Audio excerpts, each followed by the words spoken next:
Outside the outpatient building of a hospital in City J, a skinny boy named Li Haoran stood there. At the age of 6, his world completely collapsed. His parents were tragically killed in a fierce battle between evolutionists and aliens. The years that followed were like a long, dark tunnel. He was alone, having lost all his support. He and his younger sister were left alone, like displaced birds, moving from relative to relative. Cold stares and endless ridicule accumulated over the years and turned his heart into a desert. He struggled to survive in this desert, even though he knew his future had already been written by fate. However, fate never seemed to let him go. One day, he received a diagnosis in his hands, and his heart felt like it was being hammered. The doctor's cold voice informed him that he had contracted anomaly, a terrible disease triggered by the energy of strange beasts. This disease is like the whisper of death for some humans. They cannot resist the energy of creatures from other dimensions, and their bodies are eroded without their knowledge, until they become rigid and eventually die. The course of the disease varies. Some patients may die within a few days, while others may survive for many years. But no matter what, the outcome is always the same, death without exception. Hearing this, Li Haoran's heart suddenly filled with despair. Once he had been full of longing for life, but now, with death right before his eyes, his future seemed to be swallowed up by darkness.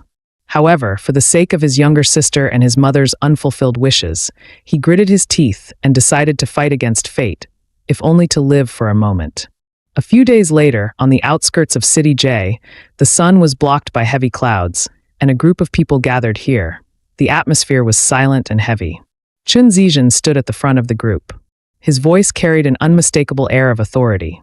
Today's mission is to hunt down the strange beasts. A few days ago, some people reported that dozens of level 1 strange beasts have been spotted in this area, and they have already hurt innocent people. Our goal is clear: to infiltrate their lair, completely eliminate them, and remove this threat. Chen Zizhen, known as Extreme Cyclone, has reached the advanced level of evolution. For him, first-class alien beasts are just a minor problem that can be easily handled. As long as everyone follows his commands, the mission will be completed successfully, and the alien beasts will be nothing to worry about. At Chen Zizhen's command, the team quickly gathered their equipment and prepared to set off for the monster lair. Everyone's eyes were full of determination, as if this was just another routine task. However, in the depths of the shadows, the breath of death was also quietly approaching. Before the team set off, Chen Zizhen looked at Li Haoran and said coldly, "You are the only non-evolved person. As our porter, do you understand your duties?" Li Haoran understood in his heart that as an ordinary person, the only choice he had to find a foothold in such a team dominated by strong people was to be a porter. Porters do not need to participate in battles. They simply need to steadily follow behind the team, ensuring the safety of supplies and never allowing any items to be lost. After the battle is over, they are also responsible for cleaning up the battlefield and recovering valuable materials from the alien beasts. Although it is not as intense as personally going into battle, it is never easy. He took a deep breath and replied solemnly, "Understood. This isn't the first time I've done this." He was used to it all, and although he was filled with anxiety every time, he had no choice. Once they entered the forest, Chen Zizhen wasted no time and immediately began the task of slaying the strange beasts. His movements were swift and precise, as if a gust of wind had swept through, and the strange beasts had no time to react before they were fatally wounded. As the team advanced, the other members also joined the battle. Their figures flashed through the forest, murderous and fierce, fighting to kill every strange beast. Li Haoran silently followed the team behind, carrying a heavy pack on his back, and occasionally glanced at the battle scene. Watching the evolutionists skillfully defeat the strange beasts, he couldn't help but feel, this crusade seems to be surprisingly smooth, and it is estimated that it will soon be over. He sighed inwardly. There was a world of difference between the evolved and ordinary people.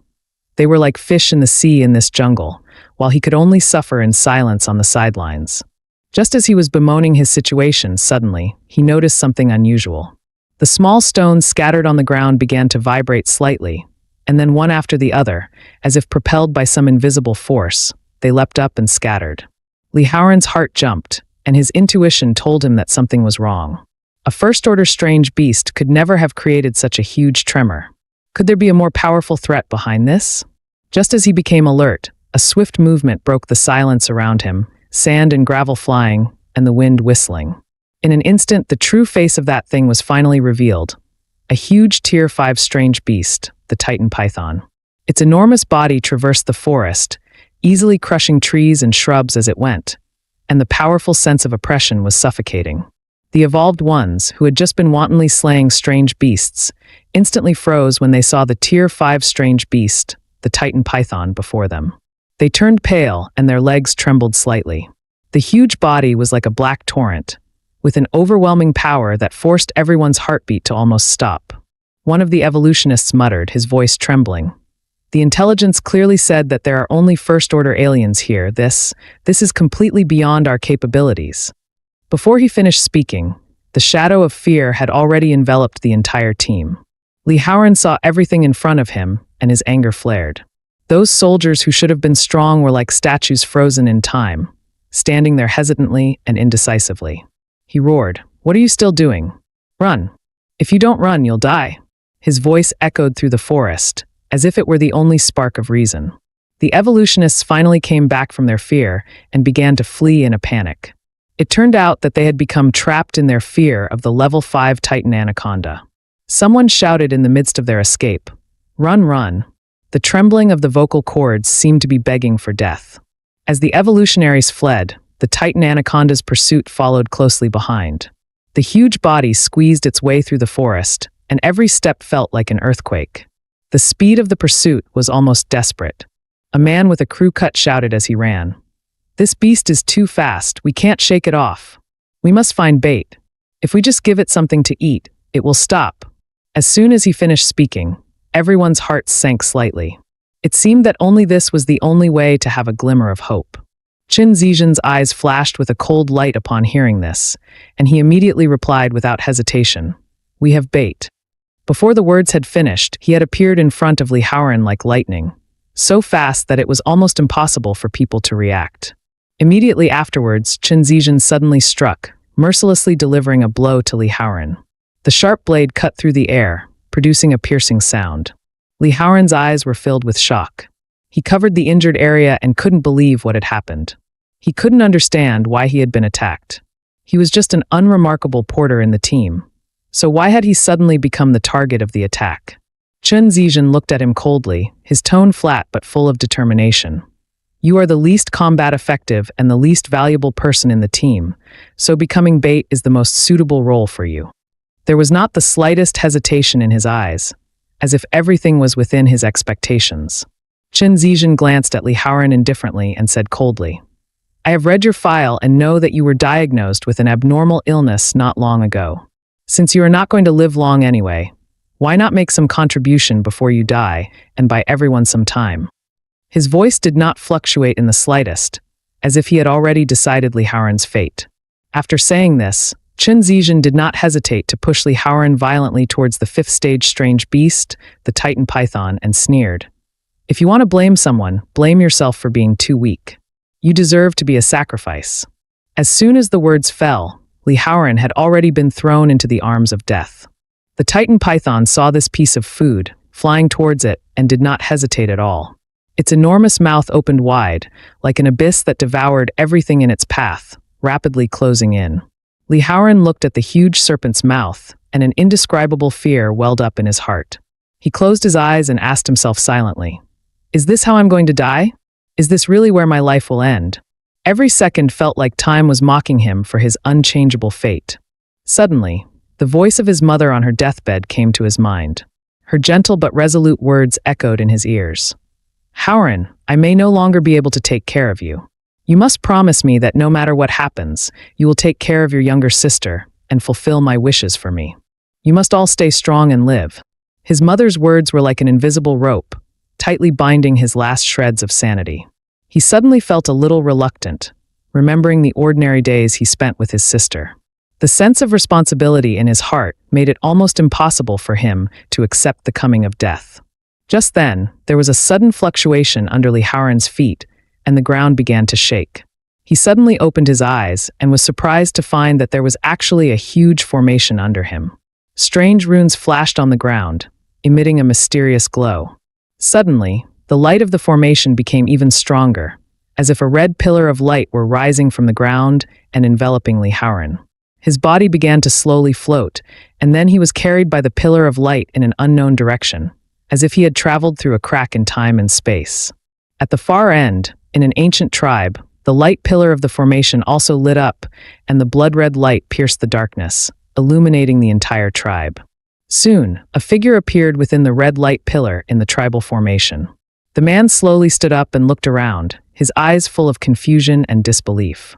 This person is Lee Howren, and he has absolutely no idea what is going on. He clearly remembers being swallowed by the Titan anaconda, so why is he here now? What is even more puzzling is that the wounds on his body have disappeared without a trace, replaced by a set of unfamiliar clothes. Could it be that all of this was triggered by the change in the red light he saw when he was about to die? Suddenly, there was a burst of noise in the arena. Wow, it really is a man. Nicole has successfully summoned a man.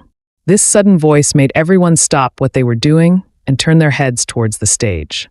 The audience below began to discuss it, some excitedly saying, "So handsome. I didn't think that the tattered scroll Nicole found could actually summon a man." Everyone's words were full of surprise and excitement. One girl covered her mouth with her hand, her face showing the expression of a flower child, and she couldn't help but whisper, "I haven't seen a man with such quality in a long time. It's almost making my blood boil." Another girl excitedly added, "He also exudes a strong sense of magic. It feels like a powerful presence." Her voice was full of longing and curiosity for the unknown. Almost all the girls in the audience looked like they were in a daze, their eyes full of fascination and expectation. Such a charming man, I really don't know what it would be like to toy with him. I'm looking forward to him showing something. Lee Howren was still in a daze, completely unable to figure out what was going on. He just felt that this strange place was full of a strange atmosphere, and the surrounding charmers seemed to be full of interest in him, the newcomer. He suddenly noticed that a red status window appeared in front of him, and these succubi seemed unable to see this window.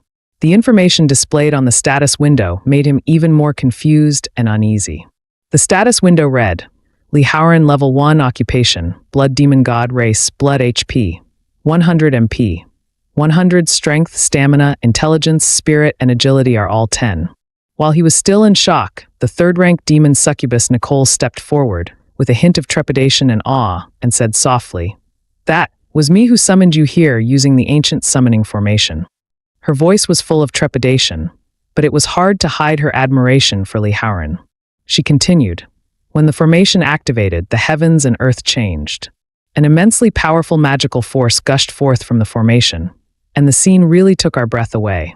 To be able to cause such a commotion, you must be a very powerful being, right?"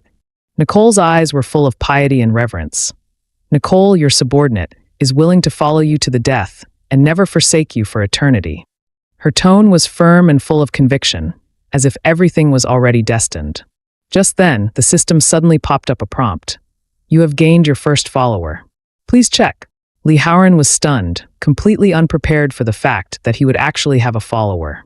Just as Nicole was taking her oath, his system suddenly popped up a prompt, and Lee Howren subconsciously clicked to check it out. When the window opened, he saw Nicole's detailed information, which showed that she was an 18-year-old third-order different beast. Her characteristics are a desire to become stronger and an innate sense of admiration for the strong. Her current favorability rating is 88%. The system then prompted, "When a follower's favorability rating reaches 100%, you can choose to include them in your harem and receive a mysterious reward." This prompt was like a bolt of thunder, slamming down on Lee Howren's heart, making him instantly realize that this information might be the key to his renewed life. At this moment, Lee Howren finally understood the real reason for his rebirth. It was these supernormal beings before him and the power they had bestowed upon him. He was no longer the weak, ordinary person, but had gained a power even more powerful than the evolved, the blood demon god system. The hope for revenge had been rekindled, and this time, he had the capital to fight against everything. Lee Howren was immersed in the shock of it all when suddenly Nicole quietly approached him, with a hint of doubt in her voice, and said softly, "My lord, what's wrong with you? Why are you excitedly fumbling in the air?" Her words were full of curiosity, but also a gentle concern. She added softly, "Is it because you haven't felt well after sleeping for so long? If you want to move around a bit, I can help. Her tone revealed a hint of consideration and a subtle hint of expectation. Lee Howren felt a little embarrassed, but reluctantly agreed. Yes, I just want to move around. He tried his best to hide his unease, but was secretly pondering. Nicole seemed to understand, her cheeks flushed with a hint of shame, but her eyes were full of deep affection. She whispered, I see. If you must touch something, then please touch my body. If my body can make you relax a little, then that would be a great honor for me. Her tone was soft, but had an indescribable charm. Nicole gently unhooked her shoulder straps, her expression betraying a hint of shyness, but also an unwavering determination. This is the first time I've taken the initiative to do something like this for you. I will do my best to please you and make you feel comfortable. Her voice was low and shy, but she couldn't hide her determination. The other succubi in the audience saw this scene, and a flash of jealousy and unwillingness flashed in their eyes as they whispered, That's despicable. Nicole actually got there first. I should be the one to do this. I have a better figure, and my breasts are big and soft, so it will definitely be more comfortable than hers. Their voices were full of dissatisfaction, but also a little bit of ambiguity. Lee Howren hurriedly waved his hands, his face showing a trace of impatience and embarrassment. Wait, I didn't mean to take advantage of you. Are all of you succubi so horny? His words carried obvious discomfort, but inevitably revealed his inner confusion. The system suddenly issued a prompt. Nicole's favorability has dropped to 85%. Upon hearing this news, Nicole's eyes flashed with a trace of loss, and she asked softly, What's wrong? Is it because my body doesn't arouse your interest? Her voice was full of confusion and a trace of deep disappointment, as if all her expectations had been shattered at that moment. Lee Howren's heart tightened when he saw the drop in favorability. He realized that he shouldn't have rejected so bluntly. This was about the relationship between him and these followers, and the favorability rating was almost crucial to the system. He sighed softly, secretly regretting it. He knew that if he wanted revenge and to rely on the power of this system, he had to make everyone's favorability rating reach the top. Therefore, he decided to make a change and stop avoiding it. Without the support of these followers, everything I have will be meaningless, he thought to himself. So he looked at Nicole, his eyes becoming serious and deep, and his tone softening. You seem to have misunderstood me. You are very beautiful. All of you are very beautiful. In my eyes, you are all incomparable beings. His voice was gentle, but it carried an undeniable sincerity. Lee Howren took a deep breath, and an unprecedented sincerity shone in his eyes. I have never met a woman as special as you. This was not just a simple compliment, but more like a profound recognition of Nicole. The system immediately prompted. Nicole's favorability has increased to 90%. This change made Lee Howren secretly happy. He knew that this time his words had touched her heart. At this moment, a blush instantly spread across Nicole's cheeks. She lowered her head, her voice faint but sweet. Really? You saying this makes me feel embarrassed. She gently squeezed the corner of her shirt, her eyes showing a mixture of shyness and pleasure, as if all her defenses were melting away at that moment. Lee Howren nodded slightly, his tone slightly pensive. I was just summoned to this place, and I'm still not quite used to it. I feel a bit weak, both physically and mentally, and I need to replenish some energy. His tone carried a hint of fatigue, but it was also firm. After hearing this, Nicole's eyes flashed with understanding, and after a moment of thought, she said, Energy? Since you are the demon god of the Blood Clan, as long as there is blood, you can recover quickly, right? Her words carried a strong sense of certainty and concern, as if she had already found a solution for Lee Howren in her heart. Immediately, she gently extended her smooth neck towards him, her eyes firm but full of a vague kind of temptation. Come on. It is my honor to have my blood flow in your body and provide you with energy. Her words carried a strong sense of dependence and submission. Lee Howren looked at her unreserved actions, and a strong impulse suddenly welled up in his heart. His heart began to become restless. Could it be driven by the instincts of the bloodline? He felt a desire like no other, quietly awakening deep within his blood. With this instinctive call, his teeth became slightly sharp, his sense of control gradually blurred, and all reason seemed to collapse in the face of this desire.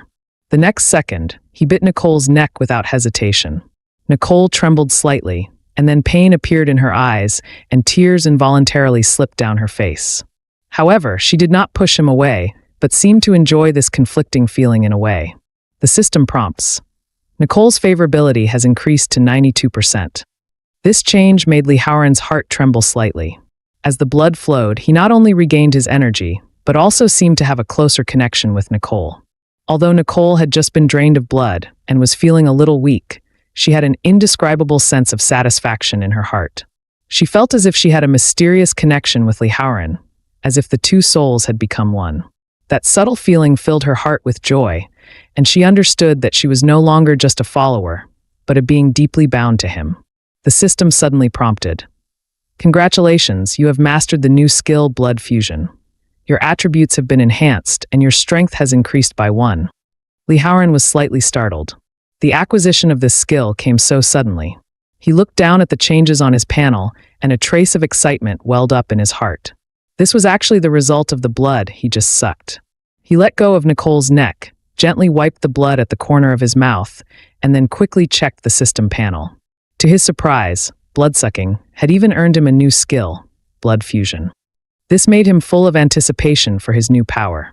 He clicked to open the skill bar, unable to wait to find out what blood fusion was. The message on the screen said, "This is a passive skill. For each time you absorb the fresh blood of a character of the opposite sex, you can randomly gain 1 attribute point. Each target can only take effect once." Lee Howren's heartbeat couldn't help but accelerate. This skill was practically tailor-made for him. You can get attribute points without leveling up. He was overjoyed. Although the attributes that would be upgraded were random, as long as there were enough targets, he could definitely quickly enhance his own strength by constantly drinking blood. Every time he drinks blood, it is possible to enhance one of his abilities, which is undoubtedly a huge advantage for him. This skill is obviously very powerful, and Lee Howren is very satisfied with it. At this moment, he realized that the power he gained far exceeded his original expectations, and even surpassed his intuition as a blood demon. Thinking about this, Lee Howren suddenly turned to Nicole, his eyes becoming even deeper and more determined. "I need more blood, Nicole. A lot of blood." There was no longer any hesitation in his tone, only a desire for power and a firmness towards revenge. Although Nicole had just been drained of blood and her body was still trembling slightly, when she heard Lee Howren's words, her inner attachment and desire to sacrifice made her extend her neck without hesitation.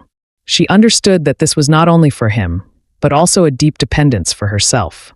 "If you need it, my blood is always available to you," she said with determination, as if nothing could stop her from dedicating herself to Lee Howren. Lee Howren nodded, but he was not satisfied with just Nicole's blood. He whispered, "What I want is not just your blood, but also the blood of others." His eyes revealed a coldness and determination. He knew that only by accumulating a steady stream of power could he pave the way for his revenge. Lee Howren glanced at the eager succubi below the stage, and a cold light flashed in his eyes. He whispered, "The more women's blood, the better." His tone was full of temptation and a desire for control, as if every word was provoking their deepest desires. The succubi below the stage became excited for a moment. Some raised their eyebrows and laughed lightly. "What do you mean? Do we get a share too? What's this new game? It sounds really exciting." Others began to whisper, their eyes full of longing and curiosity, obviously wanting to try this brand new experience. Some of the demons looked at Nicole's unquenchable desire, their hearts filled with jealousy and unwillingness.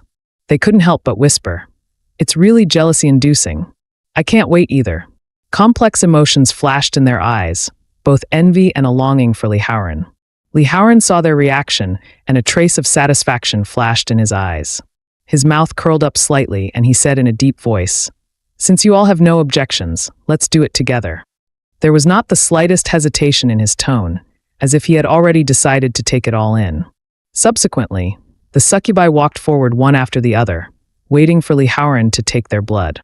The expressions on each succubus face carried different emotions, some with anticipation, some slightly shy, but the kind of desire that spoke for itself shone in everyone's eyes. Every time he absorbed blood, Lee Howren would immediately receive a prompt from the system. Attribute increased, physical strength +1.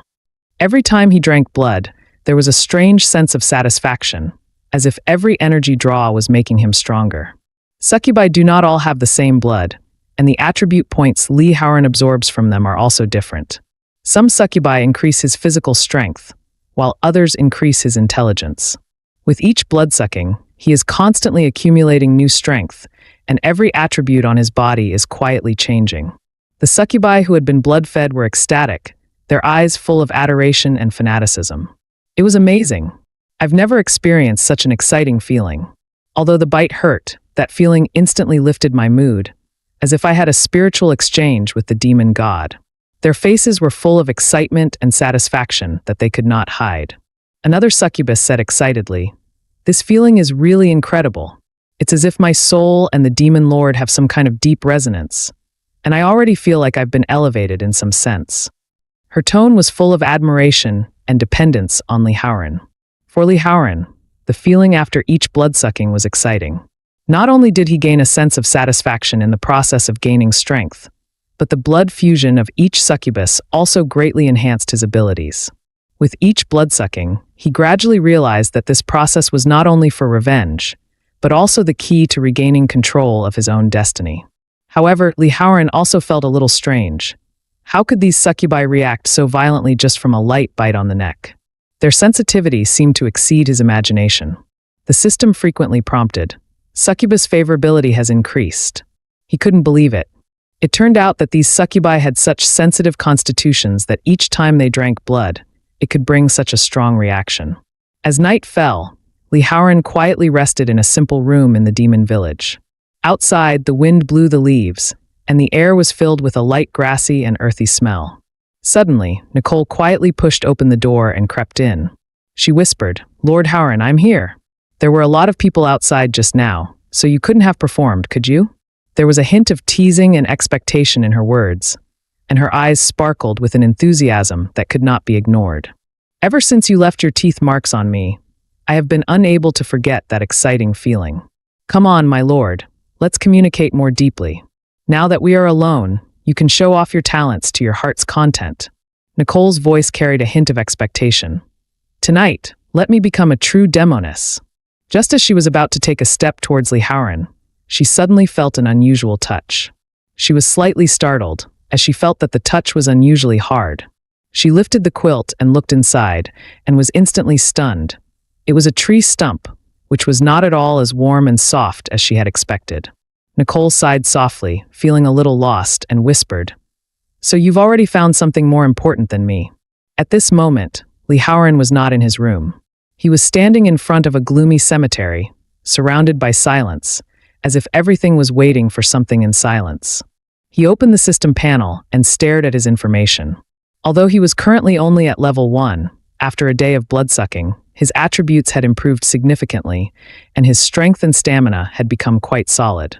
He secretly determined that the top priority for him going forward was to seize every opportunity for actual combat, work hard to raise his level, and become stronger as quickly as possible. Then he would take revenge for his miserable experience, especially from Chen Zizhen, the traitor, to repay the blood debt he deserved. The air was heavy with the evil spirits of this mass grave. Li Haoran knew from his past experience with the Crusade team that places like this often hid undead monsters. As long as he released some magic power, he would be able to lure them out. So he took a deep breath, began to concentrate, and released a large amount of magic power. He was eager to test his current power and see if he could control these monsters. The magic power quickly spread in the air, and a black aura surrounded them. Soon, just as he had expected, the strange beasts were attracted to the magic power. "Who is it? Who disturbs our eternal sleep?" A gloomy voice came from the ground. "Who disturbs our eternal sleep?" Another voice followed, as if carrying endless resentment and anger. "It's you! It's you!" Immediately afterwards, countless faceless specters emerged from the ground, and an eerie chill filled the air. Without any further ado, the faceless specters immediately launched a frenzied attack on him. Li Haoran sneered, and despite being faced with these first-order strange beasts, he was not the least bit afraid. Instead, he slammed a punch into the head of one of the faceless specters, and blood splattered as the specter's head exploded. More and more faceless ghosts pounced on him, like a tide that just kept coming, but every time they got close, Li Haoran mercilessly defeated them. The system's prompt tone kept ringing. Experience points increased. Experience points increased. Every time he defeated a ghost, his experience increased by 1 point, and his strength grew quietly. The process of slaying the faceless specter was very gratifying.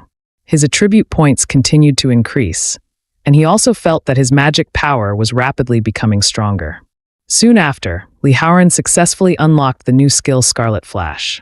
This skill allows him to quickly flash twice over a short distance within 5 seconds, greatly improving his combat mobility. After the battle, Li Haoran panted, feeling an unprecedented sense of exhilaration. This feeling of fighting against a different beast is indeed another kind of excitement. He began to exclaim, "Is this what those evolutionists experience when fighting against different beasts? It's really enjoyable." The system's prompt sounded again. "Your level has been upgraded to 8. You have new attribute points. After allocating them, please continue fighting." Li Haoran knew that this was just the beginning, and the challenges that followed would be even more difficult. Watching his growth, Li Haoran felt an unprecedented sense of satisfaction. Once a porter, once a weakling, he is no longer the existence that was once despised. His goal is no longer survival, but the pinnacle of revenge and power. For Li Haoran now, strength, stamina, and agility are the keys to improving combat effectiveness. Although he has unlocked an agility-related skill, Scarlet Flash, the most important things to strengthen at the moment are still strength and stamina. He decided to allocate attribute points to strength and stamina, which would maximize his combat gains, and was a reasonable choice. Just as he was about to finish allocating attribute points, the system suddenly issued an urgent danger warning. He turned his head sharply and saw a second-order strange beast, the Slaughterer, standing behind him, brandishing a machete and preparing to attack. Sure enough, the huge machete came down with incredible speed and force. But Li Haoran reacted quickly and, thanks to his agility, managed to dodge the blow in time. Despite its huge size, the Slaughterer moved surprisingly nimbly and did not feel the slightest bit sluggish. Just as he let out a sigh of relief, another Slaughterer attacked from the side, its chains flying like a snake towards Li Haoran. He looked closely and noticed that the faceless specter's name was displayed in green, indicating almost no pressure. The names of the two Slaughterers were displayed in yellow, meaning that they were far stronger than the previous enemy and should be his nemesis. Since God has given him a chance to be reborn, then whoever stands in his way must be defeated. The Slaughterer's eyes flashed with a green, eerie light as it fixed on Li Haoran, and it swung its huge machete at him again. Li Haoran's heart leapt, and without hesitation he used Scarlet Flash to instantly teleport behind the Slaughterer, taking the opportunity to kick it in the head. However, when Li Haoran's foot struck the butcher's head, there was only a muffled sound. The butcher's head was incredibly hard, and the kick did not cause any significant damage. Li Haoran realized that it was almost impossible to cause fatal injury to it with just his fists and feet. Before Li Haoran could come up with a better response, the other butcher already lashed out at him with its chain. He once again used Scarlet Flash and quickly jumped away. The chain missed its target and hit the ground with a loud noise, raising a cloud of dust. The two butchers clearly had an unspoken understanding. They took turns attacking, almost seamlessly coordinating their movements. Li Haoran was secretly alarmed. He had originally thought that he could easily handle the situation on his own, but their coordination had made the battle complicated and difficult. But he did not panic. When he had just made contact with the butcherers, he had snuck away a broken sword from one of them. Although it was somewhat damaged, it was still enough to deal with the current situation, as long as it was not dragged into a protracted battle. Watching the two butchers cooperate with each other, Li Haoran calmly gripped the broken sword, stepped forward, and waited for the best opportunity to counterattack. He knew that as long as he quickly broke through their defenses, the two butchers would no longer be invincible. At the same time, he also remained vigilant, ready to dodge their attacks at any time. Seeing him sneak up from behind, the butcher immediately turned sharply and swung his broadsword at him. Li Haoran used the broken sword to block the blow in time. Although the blade had bent slightly, it had blocked the fatal blow. Li Haoran felt the shock of the sword and the knife clashing together, and knew in his heart that today's battle would not be easy. But his eyes were full of determination. He must win this battle. When allocating attribute points before, Li Haoran invested most of them in strength. So this time, when facing the Slaughterer, he was not afraid of a head-on collision. He gave a sudden burst of strength, and the Slaughterer was instantly knocked backwards, stumbling back several steps. It obviously had not expected Li Haoran's strength to be so powerful. After the Slaughterer regained its footing, it looked around, seemingly unable to find Li Haoran's position. It began to look around, trying to find his whereabouts. But Li Haoran had already leapt up, easily jumping onto its head, looking down at the slaughterer and sneering. "Where are you looking, idiot?" He raised the broken sword high, his voice full of confidence. "It's too late to react now." Then, he thrust the broken sword into the butcher's head with all his strength, and blood splattered instantly. The butcher let out a miserable cry and fell to the ground motionless. System prompt. Level up. You have gained 5 attribute points. Please allocate. Level up. You have gained 5 attribute points. Please allocate. Li Haoran froze for a moment, not expecting to have his level increased by 2 just by defeating a monster. It seems that challenging powerful enemies is indeed the fastest way to level up. System prompt. Level increased to 10. You have unlocked the new skill Bloody Hell Funeral. Summon the bloody swamp in the target area to slow down the opponent and shoot the bloody blade to deal heavy damage to the target. Just then, another slaughterer let out an angry snarl, clearly enraged by the death of its companion. Li Haoran said calmly, "What? Are you unhappy to see your companion die? Now your name has turned green. Do you know what that means?" He continued with a sneer. "You are no longer my match. Prepare to meet it." The slaughterer was clearly enraged by these words and furiously swung its chain at Li Haoran. Li Haoran turned slightly, deftly avoiding the attack of the chain, with a cold smile on his face. He noticed that the slaughterer's movements seemed to have become somewhat sluggish. Although he did not have much combat experience, as a porter he had seen countless fierce battles, and it was not difficult to judge the state of his enemy. Combining the actions of the slaughterer, Li Haoran could easily predict its next move. So, without hesitation, he used his new skill, Bloody Hell Funeral, ready to end the battle. As his skill was activated, a blood swamp appeared under the slaughterer, with the blood around it surging like it was alive. At the same time, countless blood blades shot at the slaughterer, tearing its body to pieces. Soon the slaughterer also fell. System prompt. Level up. You have gained 5 attribute points. Please allocate. Li Haoran had already read the detailed description of the skill, but seeing such a ferocious effect with his own eyes still made him feel a chill. This skill is indeed very violent and deadly. System prompt. You have obtained the new title Immortal Slayer. Li Haoran didn't expect that slaying 2 butchers would trigger the title system. Wearing this title will cause an additional 5% damage to undead enemies. It seems that this battle has brought far more than just attribute improvements. It was already slightly light outside, and Li Haoran looked at his status bar with satisfaction. He found that not only had he leveled up, but he had also gained a new title and a new skill. Overall, it had been quite a good progression. Although last night was a bit thrilling, the effort of just one night has brought such a big improvement, which is definitely worthwhile. At this pace, he is confident that he will soon be able to catch up with Chen Zizhen, who is at the steel level. Just as he was indulging in complacency, the system suddenly prompted. Daily quest generated. Please complete in time. Li Haoran immediately clicked to view the task content, guessing that there would be a generous reward for completing it. The system task content was, please, before the next sunrise, drink the fresh blood of at least one character of the opposite sex to trigger the skill Blood Fusion. If the task is not completed in time, 5 attribute points will be randomly deducted. After reading the task, Li Haoran felt a little helpless. Does it mean that vampires have to drink the blood of women every day? And the punishment mechanism is to deduct 5 attribute points, which is really not cost-effective. What made him feel even more headache was that he had just finished drinking the blood of all the succubi in the village yesterday, and today he was given such a task. In this remote countryside, where can he find a woman to complete the task? Suddenly, he had a brainwave. Didn't the faceless specters have to be female? Although he had already defeated them all, the faceless specters were indeed female characters, and female ghosts were also of the opposite sex. He showed his sharp teeth and bit down on one of the corpses without hesitation. However, the system prompted. The target's blood is rotten and cannot trigger blood fusion.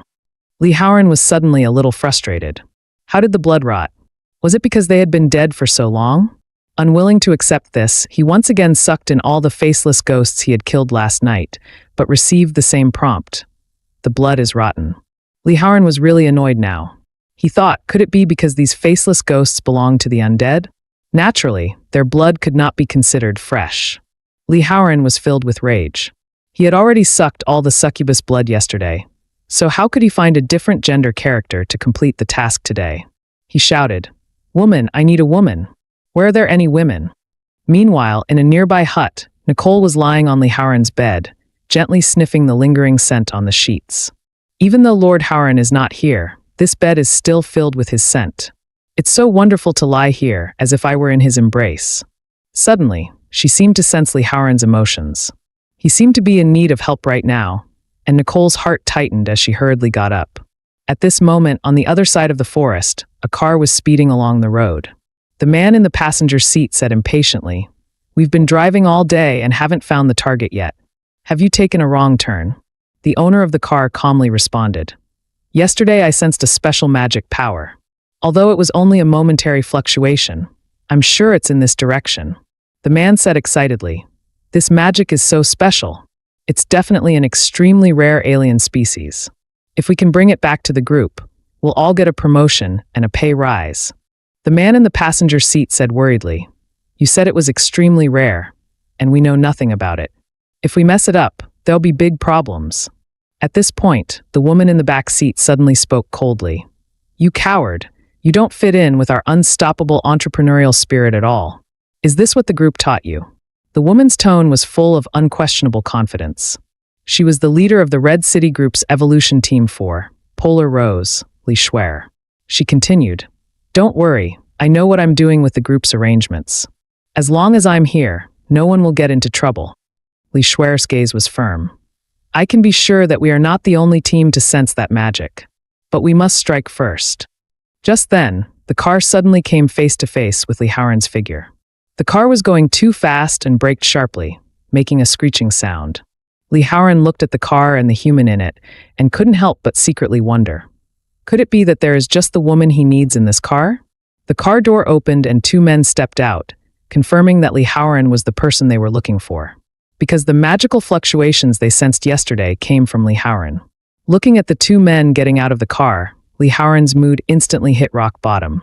Not only were they not the woman he needed, but more importantly, judging from the aura these men gave off, they were clearly here to hunt him. Lee Schwer got out of the car, glanced at Lee Howren, and said calmly, "Judging from his attire, he should be a stray of the Blood Clan, which is indeed rare. Unfortunately, he is a second-order stray, so there is no need for me to get involved." She ordered coldly, "You two hurry up and finish him off and stuff him straight into the trunk, hurry." Lee Howren felt a surge of excitement when he saw Lee Schwer's figure. Even though she was a golden-class evolved human, he was no match for her in any way, as the red title had proven. And the two underlings under her were both bronze class, which obviously meant they were not opponents he could easily deal with. But he knew full well that he must not sit around and wait for death. He quickly used the Scarlet Flash skill to move quickly behind Lee Schwer. Lee Schwer had never expected that a second-order strange beast could be so fast. When Lee Howren tightly embraced her, she even felt a little uncomfortable.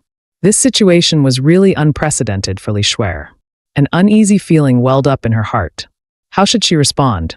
The other two men, seeing this, were extremely angry and roared, "Asshole! Get off our team leader! What are you doing to our team leader?" Lee Schwer's face instantly paled and anger surged up within her. "What do you mean? What do you want by holding on to me?" Lee Howren revealed his sharp teeth and grinned cunningly. "Sorry, I can't help it." Then he quickly bit Lee Schwer's neck and began to suck blood. System prompt, daily task completed. Your attribute value has been increased, strength +1. Lee Schwer gritted her teeth in anger and said, "I've never had a guy touch me before. Don't push it." She exploded with a powerful burst of anger, sending Lee Howren flying. After Lee Howren regained his footing, he wiped the corner of his mouth and said nonchalantly, "Pushing it? I don't think so. You say that like you hate me." Lee Schwer angrily retorted, "Isn't that the case? Not only did you touch my body, you also left these marks on my neck, which is unforgivable. Only by turning you into an ice sculpture can I ease my hatred." As soon as the words fell, the system prompted, "Lee Schwer's favorability has increased to 30%. Lee Howren glanced at the system prompt and knew exactly what was going on. Sure enough, Lee Schwer was just being hypocritical. As he expected, Lee Schwer blushed slightly and stuttered, "Nonsense. I'm not being hypocritical." Lee Howren figured that as long as Lee Schwer didn't want to kill him, there was a chance he could get away. Suddenly, A golden card flew out of the depths of the forest at great speed, heading straight for Li Haoran. Li Shuer was quick-eyed and quick-handed, immediately blocking in front of Li Haoran and reaching out to grab the golden card, holding it firmly in her grasp. She glared angrily and said, "What kind of ability is it to stab someone in the back? Show yourself." Two men walked out of the forest. They looked amused and didn't seem to take the situation seriously. "What a fierce woman. Don't be so angry, I mean you no harm." Yu Wen, one of the gold-leveled ones, said with a playful expression. "You're taking your time, so it's fine if we give you a hand, right?" Zheng Zhe, the gold-leveled one, said with a relaxed expression. "Since you're not going to kill him, let us have him." Li Haoran sighed helplessly, thinking to himself, "Here come two more red guys." The gold level. Upper and lower levels have indeed come to challenge him. It seems that there is no escape today, and it seems that they really have to fight to the death. Li Shuer snorted coldly and displayed her imposing manner. "People from the elite center? Don't even dream about it. This guy was the prey we Red City targeted first, so how could we let it go to your elite center?" Li Haoran smiled and agreed. "That's right. Only a beautiful, noble, and aloof woman like you is worthy of me. These two guys are not worthy at all." System prompt. Li Shuer's favorability has increased to 40%. Li Shuer was slightly taken aback, and a blush appeared on her face, but she still said with full force, "Anyway, this guy is our prey from Hongqing. If you want to touch him, you have to get past me." Li Haoran greatly praised. "Amazing. What an amazing aura. Just in terms of aura, the two of them have already lost to you." After saying that, the system once again prompted. Li Shuer's favorability has increased to 45%. He continued teasingly. "And these two handsome guys are also good-looking and have considerable strength, right? They can't lose to those two wretched guys across the street." "Sure enough," Zheng Zhe proudly responded. "That's right. Our Hongqing group is not afraid of anyone." Yu Wen then seemed to sigh with regret. "What a pity, the negotiations have broken down." "Do it, Zheng Zhe." Zheng Zhe then quickly threw 3 golden cards, and a sharp breath filled the air. Li Shuer's eyes grew cold, and she slightly raised her hand. The 3 golden cards stopped in midair, as if frozen in time. With a cold finger, she pointed at Zheng Zhe and Yu Wen and activated the blizzard skill. Instantly, snowflakes fell from the sky like a tidal wave. The cold wind was fierce, and Zheng Zhe trembled all over, making it difficult to even open his eyes. The wind and snow raged, as if they wanted to freeze him into an ice sculpture. Yu Wen activated his protective shield, his expression still calm. He could not feel the slightest cold, and he only said lightly, "Using a snowstorm to restrict our mobility and create a favorable situation is indeed a wise judgment. Zheng Zhe, you have met a formidable opponent." Li Shuer also noticed Yu Wen's abnormality. Her blizzard had not even come close to him before the card melted. Yu Wen's aura was clearly different, and his calm attitude made her even more alert. "This guy, he actually dares to look down on me." She gave her 2 subordinates a stern order. "Keep an eye on Li Haoran and don't let him escape." Then she turned to Yu Wen and Zheng Zhe, ready to attack. Li Shuer leapt up suddenly and performed the Song of Ice in midair. She made an elegant gesture, and then a huge ice rose bloomed rapidly in the air, like a flower made of ice. Zheng Zhe shouted angrily, "Are you kidding me? Fighting with flowers? Are you looking down on me?" As the polar rose crashed to the ground, the sound of it reverberating around. Yu Wen laughed excitedly. "Great, a direct hit. Now you won't be able to act so arrogant. You really are the team leader. This is the strength of our Red City group." Zheng Zhe was instantly frozen in place, unable to move. Yu Wen gave a cold smile. "Zheng Zhe, your current situation really makes me feel embarrassed. How will you explain to my father when I go back that you were abused by a woman?" Li Shuer stood on top of the iceberg, looking down from a position of superiority, her eyes flashing with cold light. "What? Do you look down on women? You're next." Yu Wen was unruffled, but instead revealed a mysterious smile. "It seems you haven't seen the situation clearly."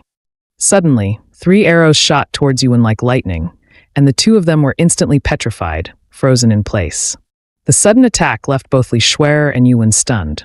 They both guessed in their hearts, has a new contender come to snatch this prey? It turned out that the person who came was Nicole. She jumped up and threw herself into Li Haoran's arms, cooing, "Lord Haoran, I've finally found you."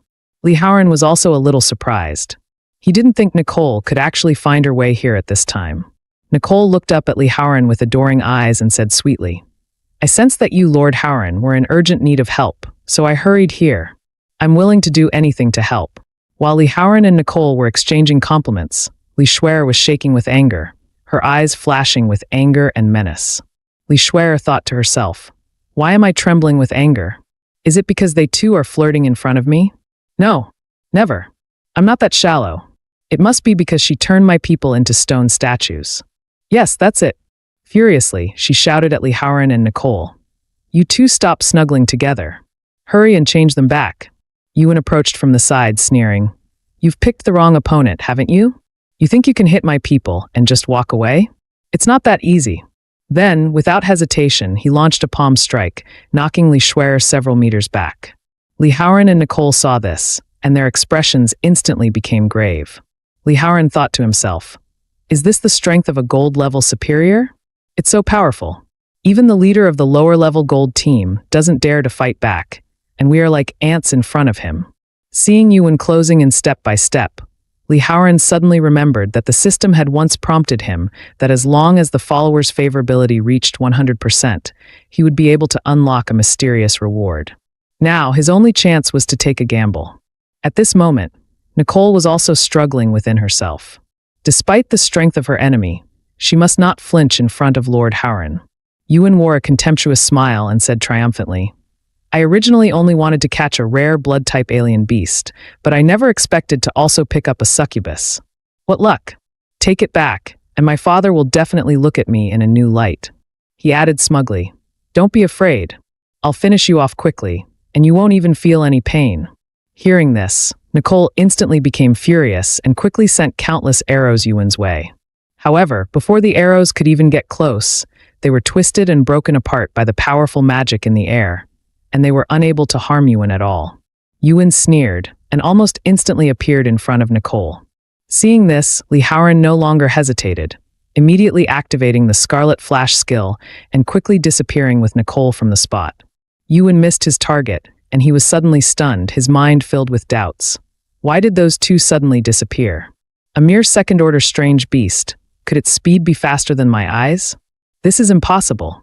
Li Haoran's heart tightened at this moment. He had already used Scarlet Flash twice today, and he no longer had any means of escape. He must grab that mysterious reward before Yuan found out. But why hadn't Nicole's favorability rating gone up? Was it because he had reacted too quickly, or was it for some other reason? Nicole lowered her head with some guilt and said, I'm sorry, my lord. I'm so useless that I've caused you to intervene. I will work harder in the future and not distract you anymore. Li Haoran didn't say anything, and he leaned in directly towards Nicole's face and kissed her. At that moment, Nicole's heart was beating rapidly, and a sudden flood of complex emotions welled up in her heart. This was a critical moment. Was it appropriate for her to do this with her master? But there was no time to think about it. Since Master Haoran needed it, as his subordinate, she should give it her all and satisfy all of his demands. System prompt.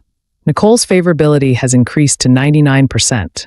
Watching the two of them intimately, Yuan was furious to the extreme, as if fire was about to erupt from his eyes. His anger caused his veins to bulge, and he roared, An alien beast is an alien beast. You're in the middle of a fight and you're hiding here kissing? If I'd found out a little later, wouldn't you two have started mating? I'll crush you animals to dust. After saying this, he instantly exploded with powerful energy, causing the ground beneath his feet to crack open. The surrounding air seemed to be compressed, carrying an air of destruction. Seeing that Yuan was about to kill him, Nicole's favorability was still 1% short. Li Haoran was anxious, as he was about to lose his chance.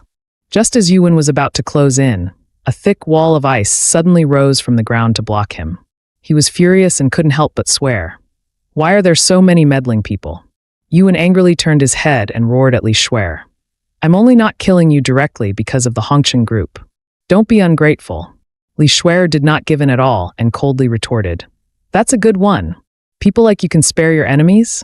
That bloodline is my prey. If you want to touch him, you have to go through me first. While Li Shuer and Yuan were engaged in a fierce confrontation, Li Haoran was also pushing forward with his final plan inside the frozen cage. As he watched the situation become more and more complicated, his movements became more and more tense. Soon, the system announced, Nicole's favorability has increased to 100%. Then the system announced, "You have unlocked the mystery reward. Congratulations on obtaining the right to use the blood of the apex once.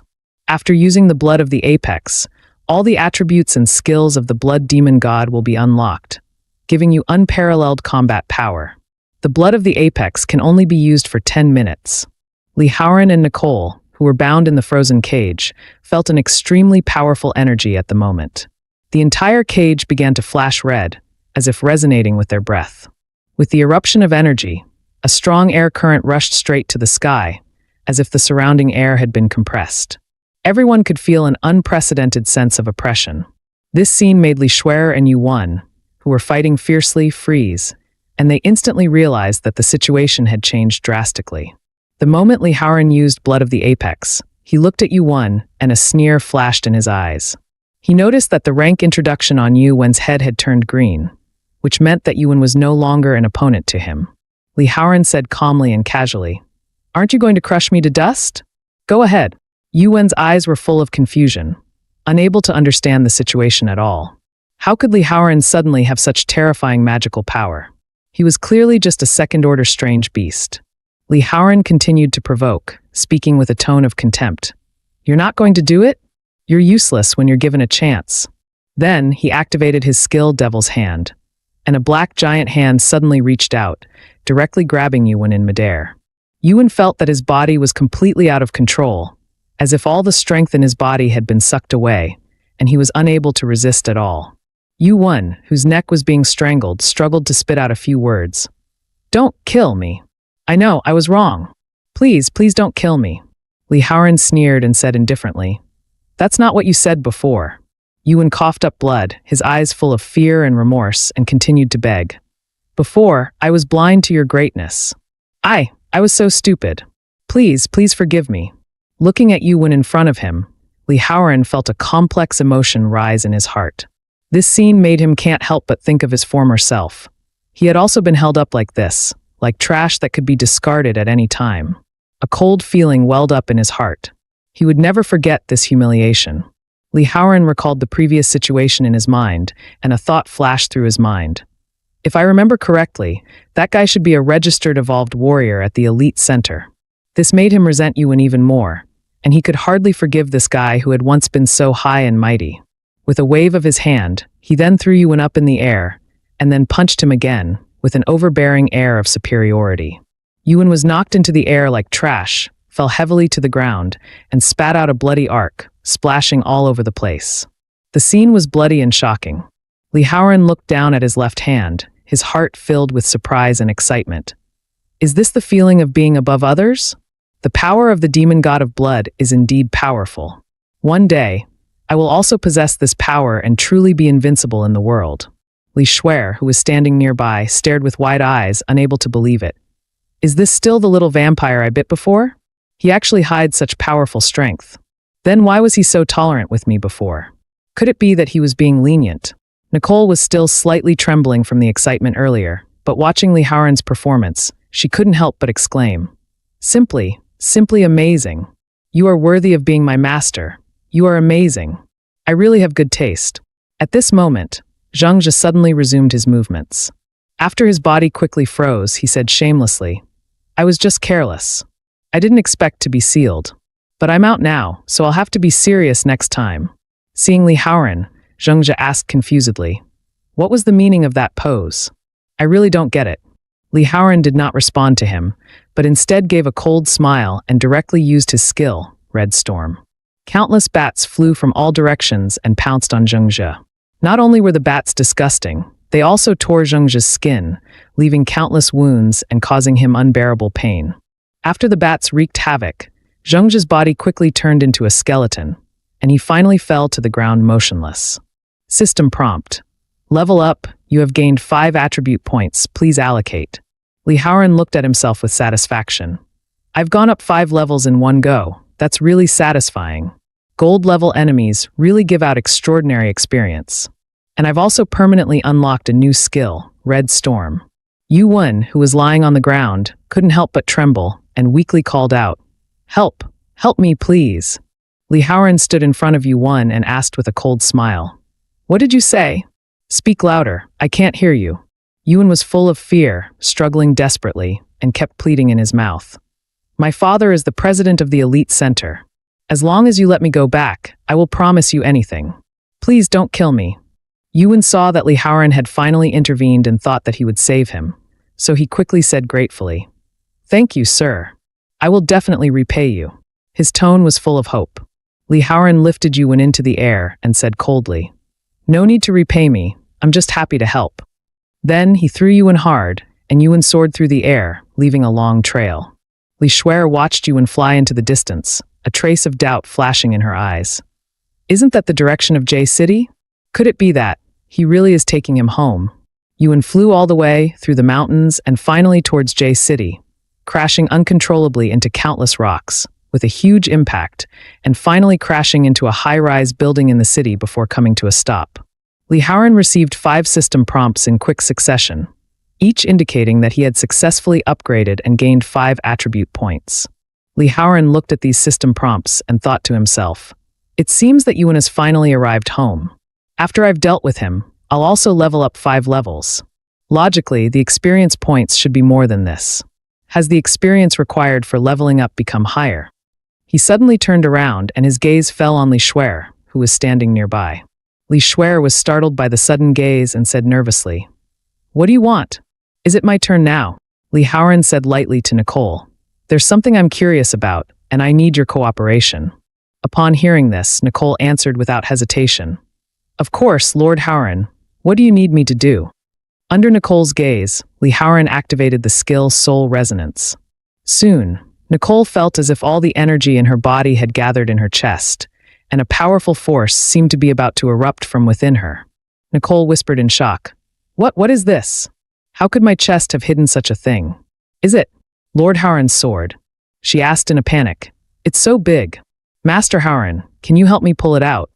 Li Haoran walked up to her, calmly pulled out the sword and told her, This is a product of the resonance between our souls, so there's nothing to be afraid of.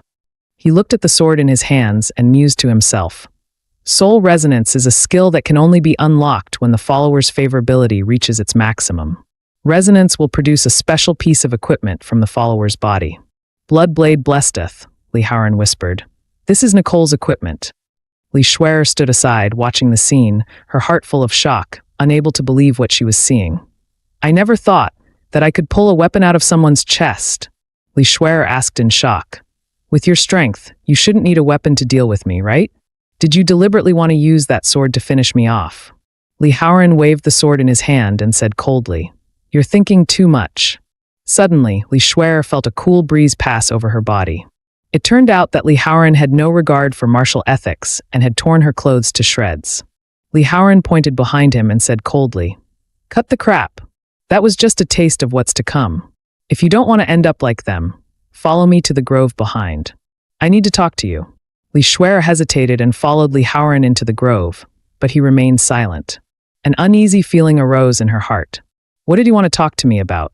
Why didn't he say anything? He deliberately asked me to come here, alone, so awkward. What did he want to do?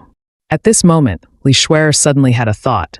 He had previously shown mercy towards me and had not killed me, so there was only one explanation. He must have fallen for me and wanted to take advantage of my beauty. Li Shuer thought to herself, although he is a vampire, he is just a creature with a bit more demonic energy, and his appearance and body structure are almost no different from that of a human. Judging by popular aesthetics, he should be considered handsome. At the current pace, he probably wasn't thinking of forcing himself on her. Was he? She blushed as she imagined the scene, her heart racing. Just then, Li Haoran suddenly moved closer to her, which made Li Shuer even more nervous. She began to wonder, was he going to start? Was she really going to lose her virginity to this blood demon? This was truly against the natural order of things. Li Haoran stared at Li Shuer and said in an unmistakable tone, For the next part, you will do exactly as I say. Li Shuer, your subordinate, vows to follow you to the end of time and never turn my back on you. Li Shuer was puzzled. What did this mean? Was this some kind of role-playing? Li Haoran was clearly impatient and said coldly, I spared your life so you could do as I say, not so you could ask questions. Li Shuer sighed helplessly and replied, Your subordinate Li Shuer is willing to follow you to the death. I will never betray you for eternity. Are you satisfied? Ding dong. The system prompt sounded, and then a notification popped up. You have gained your second follower. Please check. Li Shuer's detailed information appeared in front of Li Haoran, and the system prompt also marked her as his follower. Li Haoran leaned closer to Li Shuer, his tone slightly ambiguous. You did well, I'm very satisfied. Just as Li Shuer thought he was going to kiss her, or even make a move, Li Haoran told her indifferently, the reward ends here. Your two subordinates will automatically be released from their petrified state, and you can take them with you then. His eyes hardened as he reminded her, remember, you cannot tell anyone about me. After saying this, he turned with a dashing air and left directly. At this moment, Li Shuer suddenly stopped him. Li Haoran turned his head and asked in return, not yet satisfied? Li Shuer stammered and said shyly, my teammates may feel a bit embarrassed if they wake up and see me looking like this. Can you help me think of something? In the end, Li Shuer put on Li Haoran's clothes. She didn't expect things to turn out like this. Wearing his clothes, she could clearly feel the residual warmth and breath on the clothes, a feeling that was both ambiguous and indescribable. She couldn't help feeling a little shy and her heart beat faster. System prompt, Li Shuer's favorability has increased to 60%. When he returned to the demon village that night, Li Haoran sat on the bed, staring at the system status window and skill bar, feeling happy. Not only had he reached level 21 today, he had also unlocked many skills. The feeling of becoming stronger filled him with a sense of accomplishment. He knew that he had to work even harder to continue going further. Just then, the system suddenly issued a prompt. Level increased to 21, qualified to challenge the Bloody Arena. Will you go ahead? You cannot gain experience points in the arena, and the damage you receive will not be recovered immediately after you enter the next level or leave the arena. However, a successful challenge will be richly rewarded. This means that his injuries in the arena will not recover, and once he is injured, it will have a significant impact on his upgrade rhythm. Rationally speaking, it would be safer to wait until he is a higher level before challenging again. But he has already improved so much, and the opportunity is right in front of him. Should he just hold back? In the end, he decided not to hesitate any longer, opened the Bloody Hell Arena interface, and resolutely walked in. As the saying goes, fortune favors the bold, and he couldn't care less. After entering the Bloody Hell Arena, his attire immediately changed from casual wear to full combat gear. It has to be said that the system has done a very good job with the details. But when he looked around, he felt that this place did not look like an arena at all. The system prompted, welcome to the war preparation room. Please choose a weapon with which you will fight. Then all kinds of weapons appeared before him. Knight's two-handed sword, plus 30 strength, minus 10 agility, dagger, plus 30 agility. Battle axe, plus 15 strength, plus 15 stamina, round shield, plus 25 stamina, plus 5 spirit. Each weapon had additional attributes, and whichever one he chose would greatly enhance his combat abilities. But he didn't have a preference for a particular type of weapon, so what should he choose? Just as he was hesitating, he suddenly saw an item that shouldn't have been there, a cucumber. This item, labeled long-threaded cucumber, didn't have any attribute value bonuses, but it did have an additional effect. When used on an enemy with a continuous intercept, it would cause a brief convulsion effect. Li Haoran's eyes lit up. Although the cucumber's appearance was a bit ridiculous, it could have a controlling effect. If used skillfully, it could definitely give him an advantage in battle. So, he decisively chose it as his weapon for battle. The system prompted, please select one of the following buffs to assist in battle. There were 3 optional buffs. 1. Disabler. Each time damage is dealt, the target's defense is reduced by 1%. The second option is Potion, which grants a bottle of potion that immediately restores 30% of your health. The third option is Equipment Forging, which grants a random piece of equipment. After looking at the 3 options, Li Haoran contemplated for a moment. Although he could not know the specific information about his opponent, based on his previous gaming experience, attributes that reduce the enemy's defense were the most versatile and cost-effective options, especially in an unknown situation. In the end, he didn't hesitate and chose Defender Breaker. After the buff took effect, he was quickly teleported to the Bloody Hell Arena. Looking around, Li Haoran's first impression was that this place was a bit strange. There were 50 floors in the arena, and each floor was guarded by a powerful champion. Defeating the champion not only earned a generous reward, but also qualified the player to challenge the next floor. Just then, a commentator appeared on the system screen. She was Sally, the resident gold medal commentator of the Bloody Hell Arena, who was loved by everyone and was known as the Fairy Demon. Sally said in a slightly teasing tone, "This challenger is Li Hoyin, a blood relative with scarlet power. Although blood relatives are extremely rare, he is a complete novice. What kind of surprise can he bring us?" Then the challenger on the first level appeared. She was a goblin from the dark forest, a symbol of misfortune and death. A shadowy figure slowly walked out, and as she let out a wailing cry, the atmosphere suddenly became eerie. Li Haoran impatiently asked, "What's wrong with you? Why are you crying all the time?" The person was the Banshee Binji, who called herself the Messenger of Hell and could predict the arrival of death. Whenever the scent of death loomed, she would appear and howl for the dying. She told Li Haoran that she felt an endless scent of death on him, which was why she was crying for him. Li Haoran responded coldly, "What do you mean? Are you saying that I will die here?"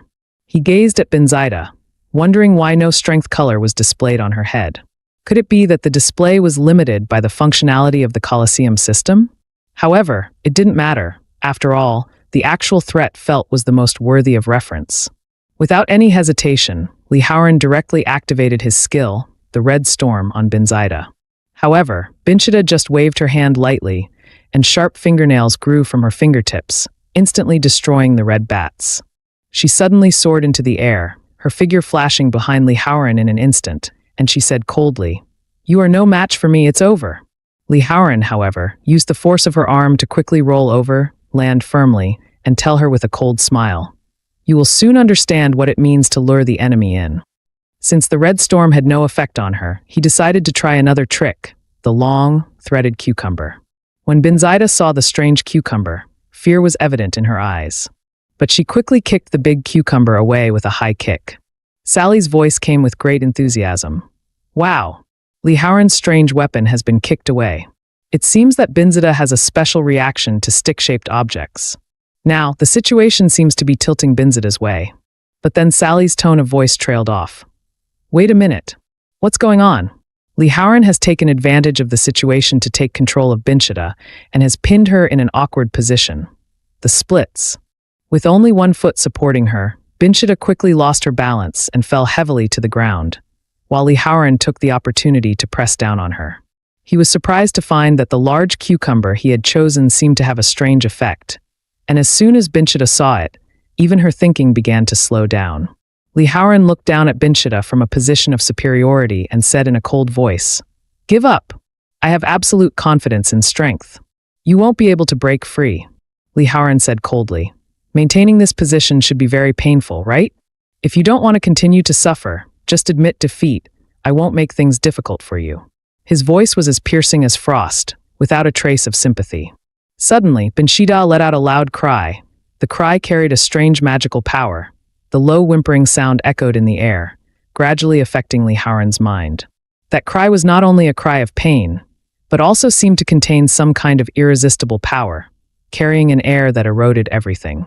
Taking advantage of Li Haoran's brief lapse in concentration, Binzaida violently kicked out, striking him like lightning. Li Haoran's body flew into the distance like a kite with broken strings and ruthlessly smashed into the wall. Boom! With a deafening roar, the wall was deeply dented by the impact of Li Haoran's body, and cracks quickly spread out, spreading the entire wall like a spider web. Li Haoran's body trembled violently at the impact, and the pain almost made him lose consciousness. Li Haoran wiped away the blood at the corner of his mouth with difficulty, and a flash of shock and vigilance that was hard to hide flashed across his eyes. He secretly said in his heart that her cry actually contained such a powerful force. "I am afraid that her strength is far beyond my imagination." Sally gazed at the scene in front of her and said in a deep voice, "It came out. This is Binzaida's proudest must-have technique, Howling Alpha." Sally's eyes became even more grave as she explained in a low voice.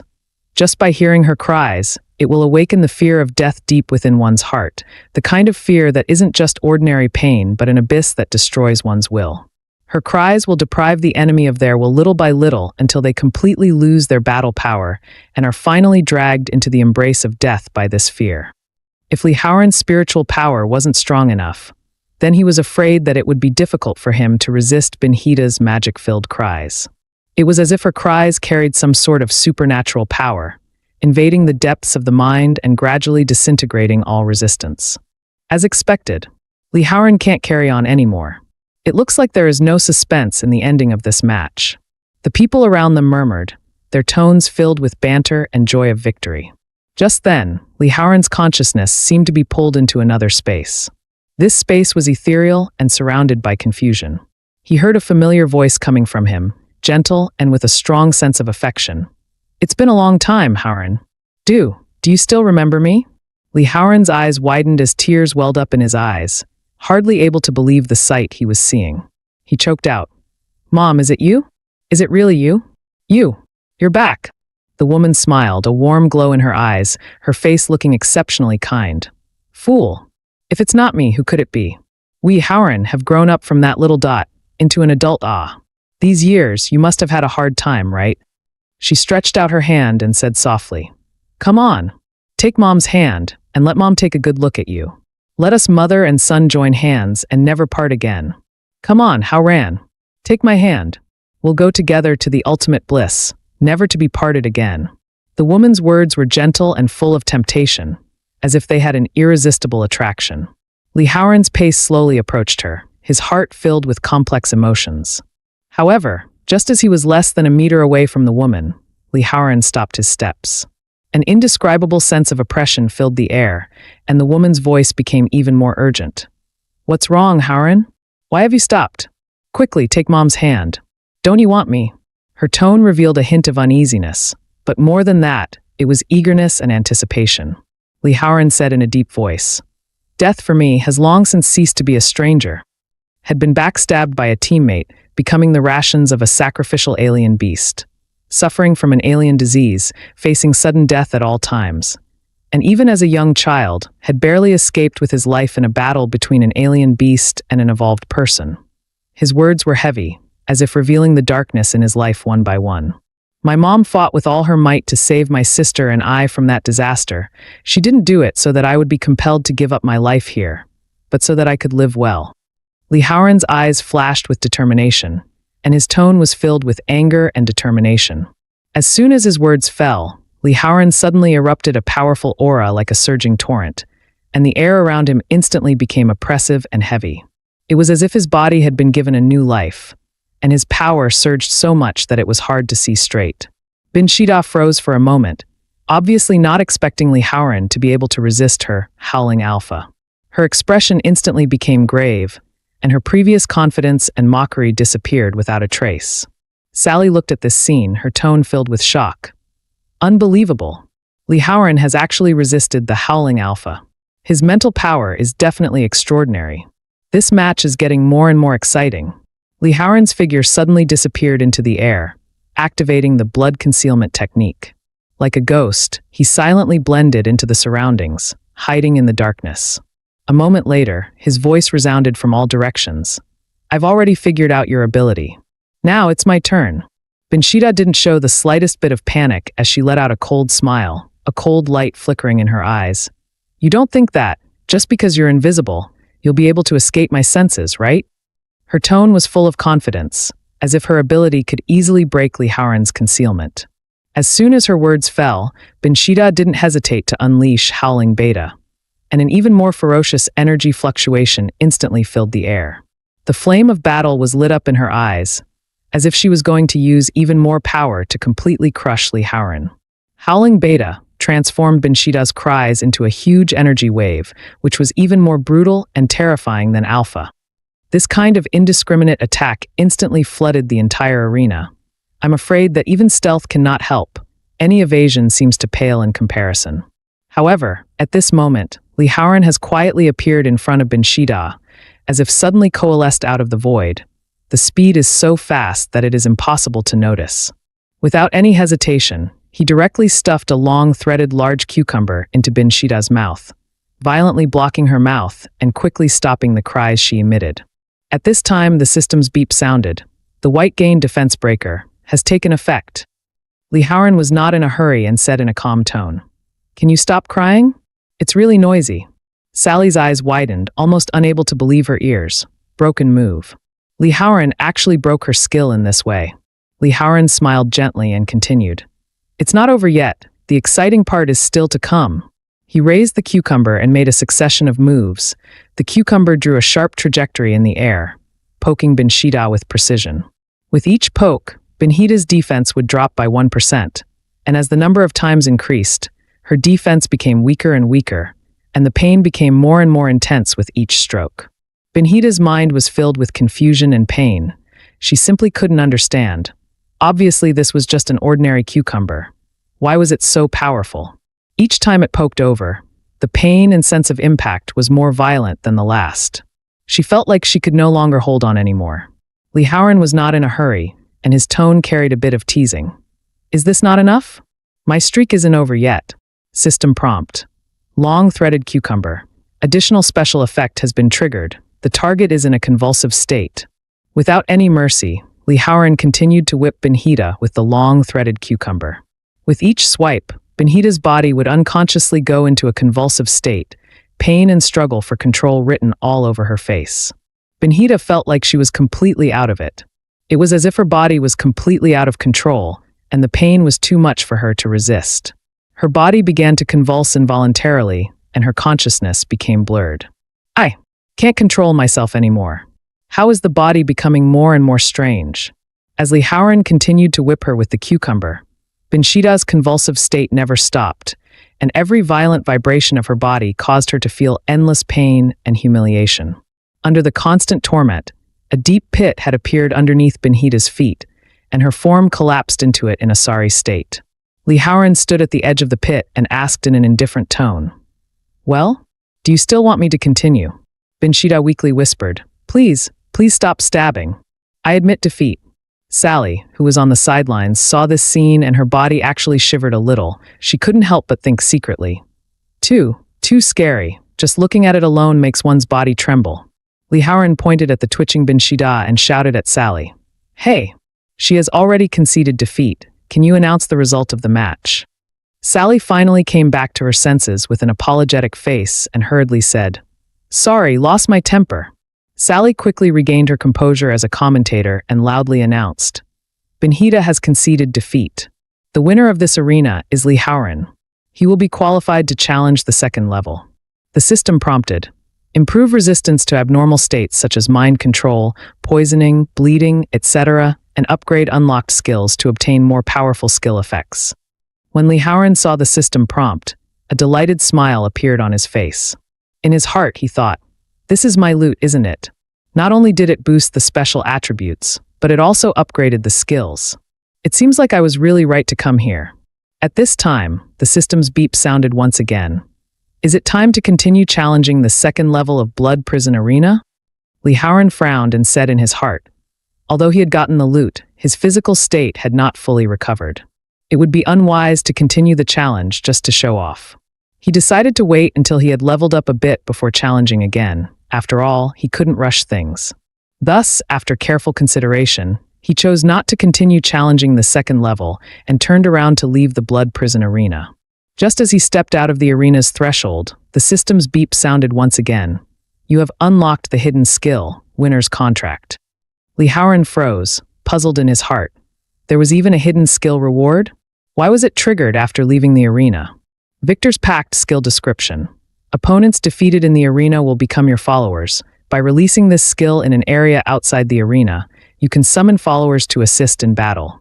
Lee Howren looked at this newly unlocked skill and couldn't help but sigh. If I can summon the defeated ring keeper outside the arena, wouldn't that mean that if I clear the 50th floor, wouldn't I be able to summon an army? A flash of excitement flashed in his eyes. This skill seemed to be filled with infinite potential. Just as Lee Howren was about to open the door to go home, he suddenly heard a slight sound coming from inside the house, and the sound seemed somewhat familiar. With a movement in his heart, he immediately opened the door and walked in. After entering the door, he found Nicole sitting on the bed with an expression of enjoyment on her face, as if she was savoring some wonderful feeling. Nicole thought in her heart, although the Lord is not here, the bed still retains Lord Howren's scent. It's so strong. So happy. This feeling is simply fantastic. This is simply a human paradise. However, all of a sudden, Nicole felt that Lord Howren's scent seemed to have become a little stronger, and she couldn't help but open one of her eyes as her heartbeat couldn't help but speed up. Lee Howren walked into the room, and seeing Nicole's mesmerized expression, she couldn't help but feel a little helpless. "What are you doing?" Nicole blushed slightly and stammered to explain. "No, it's not what you think. People aren't doing strange things in your bed." She then picked up Lee Howren's clothes from the side and said shyly, "I came to give you clothes, because you gave the jacket to that human woman. People rushed to make an identical one for you overnight and sent it to you." Lee Howren approached her and gently touched Nicole's head, his tone full of appreciation. "I was worried about where to find a new dress, but I didn't expect you to bring it to me. As expected, I really can't live without you, Nicole. I'll definitely cherish it and won't just give it away anymore." Nicole came out of Lee Howren's room with her heart still beating like a drum and a sweet smile on her face. Her heart was bursting with ecstasy. Lord Howren actually said that he couldn't leave me. How revealing those words were. It's simply a naked confession. Could this be what he means by asking me to stay by his side for the rest of my life? After a day and a night of 2 fierce battles, Lee Howren finally felt that he was able to get a good night's sleep. However, just as he was about to close his eyes, a chimera's scream suddenly came from the village. "Orcs! Orcs have come to attack the village." Accompanied by this scream, the chimera was quickly and unresistingly bound by ropes thrown by the orcs. The axe-wielding orc shouted, "Little ones, all of you, take everything you can from the village and leave nothing behind." A group of orc drudges immediately responded, ready to empty the village in one fell swoop. Shortly thereafter, several chimeras were bound hand and foot by the orcs, thrown to the ground like fragile rag dolls, and then tossed into sacks at their mercy. The axe-wielding orc sternly instructed the orc laborers, "Tie them up tightly. Don't let them escape halfway. Also, take away all the food, gold, and silver treasures in the village." Just then, Nicole finally arrived. She didn't say much. She just calmly took out an arrow from her arrow pouch, aimed at the orcs who were kidnapping the chimera, and quickly shot out an arrow. The love arrow accurately hit one of the orc drudges, who was instantly petrified and fixed into a hard stone statue, unable to move. The axe-wielding orc turned his head towards Nicole, a fierce light flashing in his eyes. "What kind of person dares to sneak up on us? Are you tired of living?" Nicole responded angrily, showing no weakness. "Running into you disgusting guys so early in the morning. If you want to turn to stone like you, put down my people and get out of our village." The axe-wielding orc laughed coldly, his expression sinister. "You don't seem to have understood the situation, do you? What cards do you have, and you dare to threaten me?" As he ordered, many orc drudges picked up their hoes and approached step by step, ready to attack Nicole from behind. However, at this very moment, Lee Howren arrived like a bolt of lightning and quickly unleashed the skill, Blood Prison Burial. Blood spikes pierced through the bodies of the orc drudges from all sides, instantly obliterating them. The skill, Blood Prison Burial, was not bound to a fixed area. The blood spikes would automatically lock onto multiple enemies within the target range and dramatically increase the speed and frequency of the skill's casting. In just a few seconds, none of the surrounding orc laborers were spared. Nicole felt the familiar aura and quickly judged that it was the skill used by Lee Howren. Her heart was relieved and she said, "The village is saved now." Looking at Lee Howren's figure appearing in front of her, Nicole's heart was filled with joy, but Lee Howren's expression carried a hint of anger. Being so noisy so early in the morning, it's really impossible to sleep well. Afterwards, he patted Nicole's shoulder with a soft tone. "It's all right, Nicole. Leave this place to me." However, the Third Order Fey Orc Centurion was unmoved as he sneered. "Bloods? How did you get mixed up with these phantoms? It's none of your business here. I advise you not to be a standout." A murderous intent flashed in Lee Howren's eyes as he said in a cold voice, "The blood of each and every one of them flows in my body. You dare to say that this is none of my business? You've already annoyed me, and it's too late for you to regret it now." Saying that, he quickly unleashed the victorious contract, only to see that a black mist filled the air, and the Annunciation demoness Benhita appeared with it. "Benhita is at your service." Benhita's voice was cold and full of power, as if it came from the depths of hell. Looking at the Benhita that suddenly appeared in front of her, Nicole's eyes widened in surprise and her heart was shaken. Was this guy Lord Howren's summoned beast? It's too powerful. Even summoned beasts have such powerful magic. The orc centurion sneered. It's just a call for help. There are 80 orcs under my command, if not 100. I'm not afraid at all. Without the slightest hesitation, Benhita immediately unleashed, howling alpha on the orcs. At the sound of her cries, the orcs immediately felt their minds strongly disturbed, their consciousness becoming blurred, and pained whimpers continuously spilled out of their mouths. An orc drudge, with anguish in his eyes, violently picked up his sword and plunged it into his abdomen, crying out in agony, "I have committed such a despicable act. I apologize to my orc ancestors. I don't deserve to live in this world." Another orc drudge cried out hysterically, "Bullying and killing. I am the shame of orcs. I will not be an orc. I'm going to hell to repent." After saying that, he used the wolfsbane in his hand to hit himself hard on the head. The orc centurion felt a sharp headache and fell to his knees. He could feel the eerie cry hitting him straight in the soul. The sound seemed to disturb all reason, and all sorts of suicidal thoughts surfaced in his mind in agony. He forced himself to endure the depression in his heart and stood up, gritting his teeth and shouting, "I carry the honor of the orcs on my shoulders." However, Lihauran didn't even give him time to finish his words, quickly stepping forward to hit the orc centurion's chin with his knee viciously. The centurion immediately spat out blood from his mouth, and his entire body seemed to be toppled by a huge force. Lihauran coldly lectured, "Is burning and looting the honor of you orcs? Then this honor is really cheap." Saying this, he turned violently and swiftly kicked the orc centurion's chest once more. This kick was as heavy as a mountain, and the centurion's body flew out instantly. Lihauran said in a low voice, "It is the hope of the entire village that I am shouldering."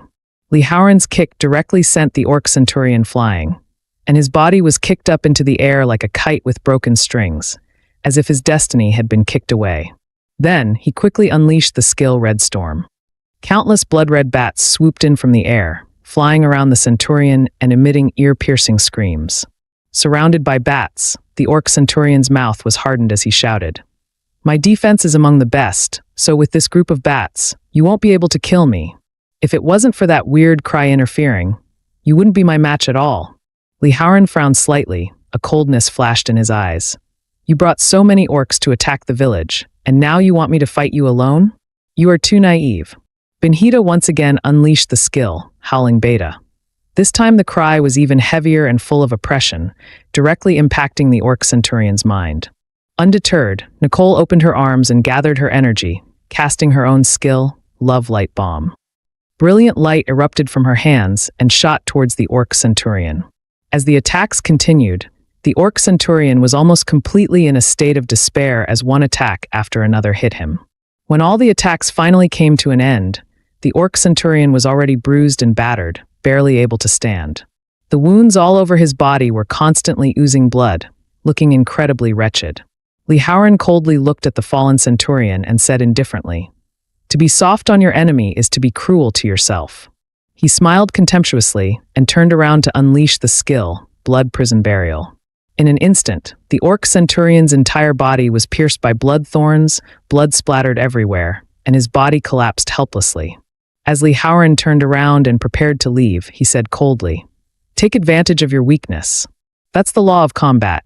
After the battle ended, the system quickly popped up 2 prompts.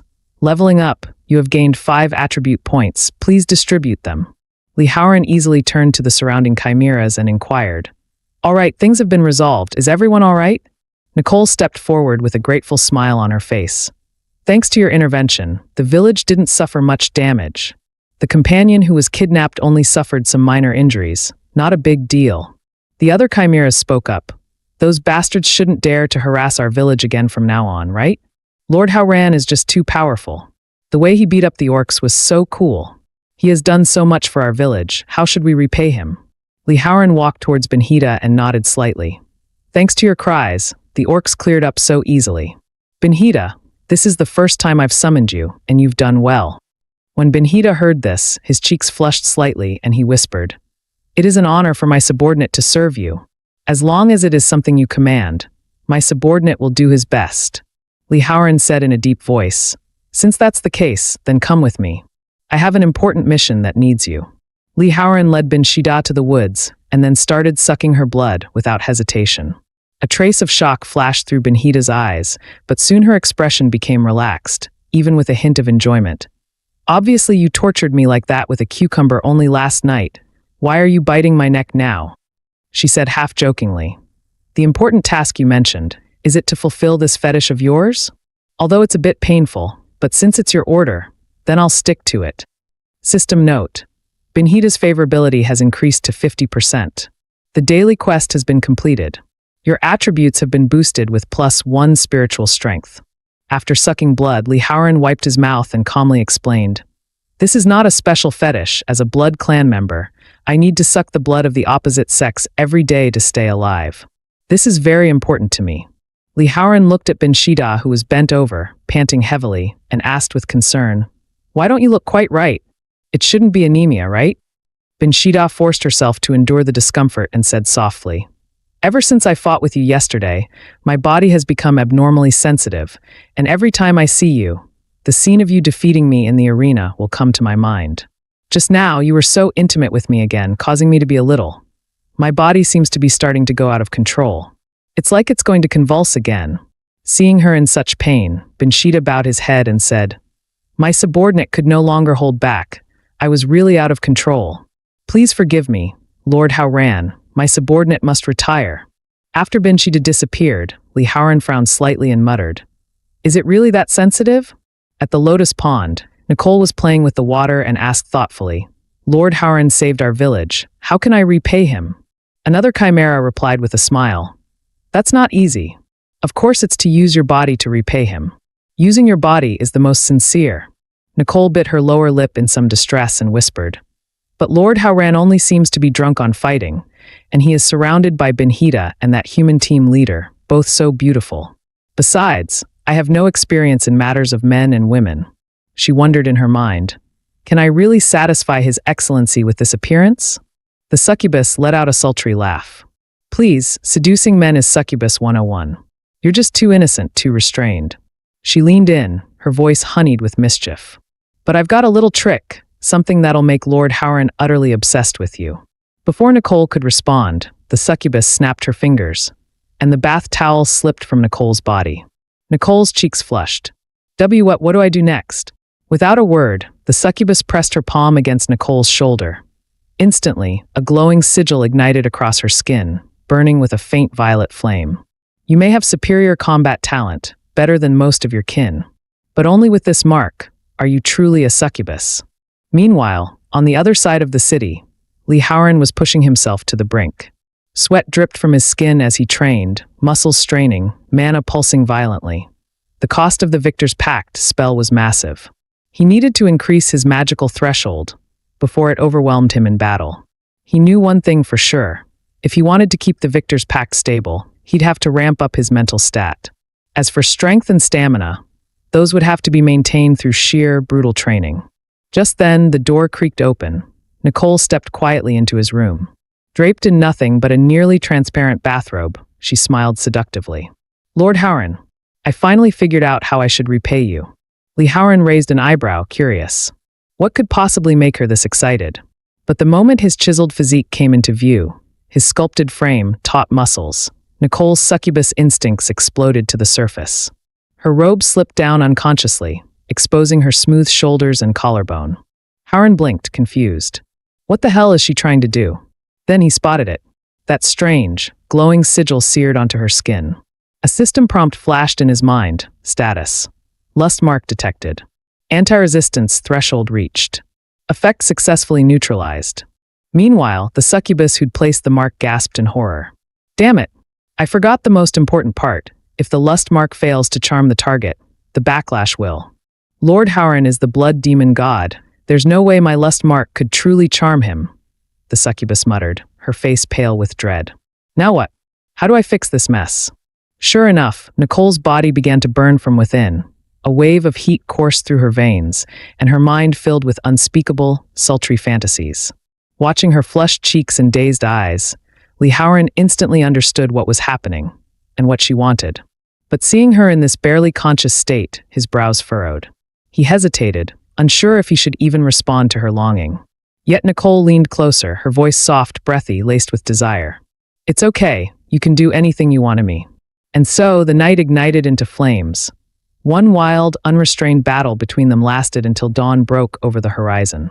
When Nicole woke, the first thing she noticed was the rush of power flooding her body, pure, unfiltered mana surging from within.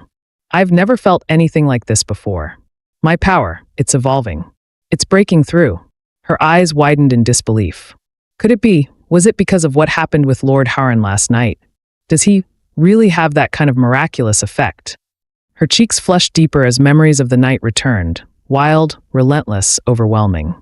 And in her heart, only one thought remained: I want more. At the same time, Lee Howren was jolted awake by the system notification. Nicole has advanced to Tier 4. He blinked in shock. Wait, my essence has that kind of effect. Even if it's a one-time boost, this is insane. Tier 4 lower class, and her stats already surpass mine. His stunned expression didn't go unnoticed. Nicole immediately panicked. Did I disappoint him last night? But Howren merely chuckled. Don't overthink it. You were excellent. Nicole let out a breath of relief, cheeks flushing pink. It's an honor to serve you, my lord. I belong to you completely now. But even before her words fully settled, Lee Howren's mind had already jumped to the next target. Besides your village, are there any other beastkin settlements nearby? Preferably with females. Nicole didn't suspect a thing. Actually, those beastmen from yesterday, they live just beyond the forest. They've been raiding and pillaging, oppressing other tribes. There should be females among them. With that, Lee Howren set out, heading toward the beastmen's camp under the noble-sounding excuse: to avenge the succubus village. These scum have terrorized your people long enough. Time to settle the score. Show me what you can do now, post-breakthrough. And just before charging in, he added calmly, make sure you leave the women alive. Nicole's eyes lit up, her aura flared. The pressure of a Tier 4 beastkin surged outward. Lord Howren entrusted this vengeance to me. I'll show you I'm worthy of your favor. In a flash, Nicole's body was engulfed in radiant light, rising into the sky like a gleaming disk. The sheer pressure from her power stirred panic across the beastmen camp. Hovering above, she looked down coldly. This power was bestowed upon me by Lord Howren, the blood demon god. Today, you filthy beasts will taste its wrath. Even as her words echoed, the glowing orb around her pulsed and expanded, compressing into a devastating wave of energy. In an instant, the blast tore through the battlefield, obliterating nearby beastmen without mercy. Meanwhile, Lee Howren's experience bar shot up like wildfire. Just as I thought, same effect as when Binksida killed with her cries. If a follower lands the kill, I get the corresponding EXP. This is the true power of having subordinates. The next second, Nicole unleashed another barrage, blasting a massive crater into the center of the Beastman village. She stood tall amid the chaos, voice ringing like a war bell. By the decree of the blood demon god, Lord Howren, I hereby purge this beastman filth. Today marks your extinction. 2 raging beastmen surged forward, snarling. A mere succubus dares speak so boldly? Your so-called blood demon god is nothing. Our centurion could crush him. Nicole smirked coldly, and in one brutal motion, seized both their heads with either hand. With a sickening crack, she yanked, blood bursting into the air. With a brutal swing, she smashed the 2 beastmen's heads together, bones cracked, blood sprayed, then casually tossed their corpses aside like garbage. A surge of searing energy swelled at her chest, glowing brighter with each breath. She smirked coldly. I've waited far too long for this moment. Now, witness the ancient secret technique of the succubus clan. There's no better way to kill you than this. As she spoke, a jet-black whip materialized in her hand, wrought entirely from raw, writhing mana. With a graceful leap, Nicole launched herself into the air, floating effortlessly above the battlefield. She shouted, voice dripping with disdain. Come at me, all of you. I'll wipe every last one of you out. The beastmen roared in fury and surged forward. But one after another, they fell to Nicole's lash, their bodies split and crushed under the fury of her whip. Meanwhile, Lee Howren's interface lit up again. Level up. LV.25 achieved. A new prompt flashed, new skill unlocked. Damn, with Nicole helping me grind, this is insane. What kind of skill do I get at 25? He quickly opened his skill panel. There it was, Night Affinity. In darkness or nighttime, movement speed plus 50% and attack supply bleed. Drains 1.5% max HP per second for 5 seconds. Lee Howren chuckled wryly. Well, guess I really am a full-fledged nocturnal vampire now. Might as well turn all my fights into night raids. As the last beastman dropped, Nicole twirled her whip and scoffed. So this is the strength of the beastmen who dare run rampant? How utterly disappointing. At that moment, a female beast woman could no longer hold back. She leapt out, shouting furiously, "You arrogant slut, don't get too cocky. I'll teach you a lesson right now." But before she could even finish her threat, a crimson flash burst through the air. Lee Howran activated Crimson Blink, instantly appearing behind her. A smirk spread across his face, his tone laced with anticipation.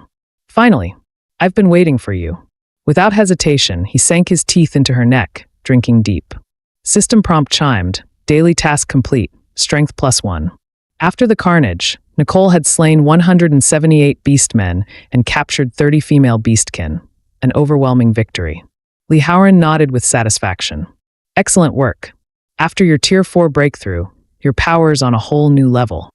Nicole's face flushed pink. "And no, it's all thanks to your instruction, my lord." Lee Howran turned toward the captured beast women. "With your current mana capacity, your heart arrow petrification duration must have increased. Once we return, stone seal these captives. I'll keep them for future use. They're a bit rough on the eyes, but they're still valid targets. As long as I preserve them properly, I won't have to worry about daily task quotas for at least a month." Just then, Nicole stepped forward, pulling out a green glowing orb from her robes. "My lord, I found this gem nearby. It didn't seem ordinary. I'd like to offer it to you." Howran accepted the orb, and the system immediately scanned it. Item identified. Moshi Pill. Permanently increases max mana. Conceals user's mana signature, rendering them undetectable by external sensors. With this Moshi Pearl ingested, my mana will be fully concealed. Even the evolved beings in J City won't detect me now. Without hesitation, Lee Howran swallowed the orb. Cool energy coursed through him, cloaking his aura entirely. His eyes darkened slightly, lips curling into a faint smirk. Now, I should be strong enough to visit him. It's time to reconnect with the past. The next morning, after completing his daily task using the Beastman captives, Howran packed up his gear, ready to leave. Nicole looked uneasy, hesitant. "Why you're leaving? But, did I do something wrong?" Howran chuckled and gently tapped her head. "No, you've done everything well. I'm satisfied. But there's something personal I need to handle. I have to go to J City. It won't take long." Turning to Binksida, he added, "While I'm gone, you're in charge. Don't slack off. Clear all the beasts within a 10-mile radius. And if you find female beasts, well, you know the drill." Nicole nodded solemnly. "Understood, my lord." With everything in place, Howran waved goodbye. "That's it. Orders given. I'm off now, take care of the rest." But Nicole and Binksida didn't leave right away. The latter frowned. "Why J City? Who's there that's so important?" Nicole simply replied with a sigh. Lord Howran's mind isn't something we should presume to understand. By the time Howran reached J City, night had already fallen. He quietly arrived at Lee Schwer's villa, only to unexpectedly find her curled up with his jacket in her arms, softly whispering something under her breath. Lee Howran didn't disturb Lee Schwer's peaceful sleep. He simply sat quietly by her side, waiting patiently for dawn to arrive. As morning light filtered in, Lee Schwer stirred from her slumber, only to hear rhythmic, heavy breathing echoing nearby. She bolted upright, startled, only to see Lee Howran on the floor, drenched in sweat mid-workout. "You're awake," he said calmly. "Did I wake you?" Lee Schwer blinked, recognition dawning on her face. "Wait, it's you. When did you get here? I didn't even sense your presence. And how do you know my address?" Lee Howran paused, wiping his brow. "You swore allegiance to me. Being able to sense your location is hardly surprising. And as for visiting my own subordinate, do I need permission?" Lee Schwer's mouth opened, but no words came. "And no, of course not." His tone turned serious. "But I'm here for more than just a visit. I need your help tracking someone down. Kong-level evolver from the Elite Center, Chen Zizhen. I want a full report on his current assignments." Lee Schwer nodded confidently. "Consider it done. I'm still a team leader in Red City Group. My intel network isn't shabby." But Howran's expression didn't soften. There was clearly more on his mind. Sensing this, Lee Schwer leaned forward slightly. "What else?" "Whatever you need. If I know anything, I'll tell you everything I can." Lee Howran smirked slyly. "You know, you were hugging my jacket all night, whispering my name in your sleep. So, what exactly were you dreaming about?" Li Shuer's face turned scarlet, her embarrassment spiking to unbearable levels. Crap, he saw that. Ugh, I was dreaming about that little incident in the woods. He still owes me, and I can't wait anymore. But it was just a fantasy. Before she could even stammer a reply, the alarm clock blared, saving her from further humiliation.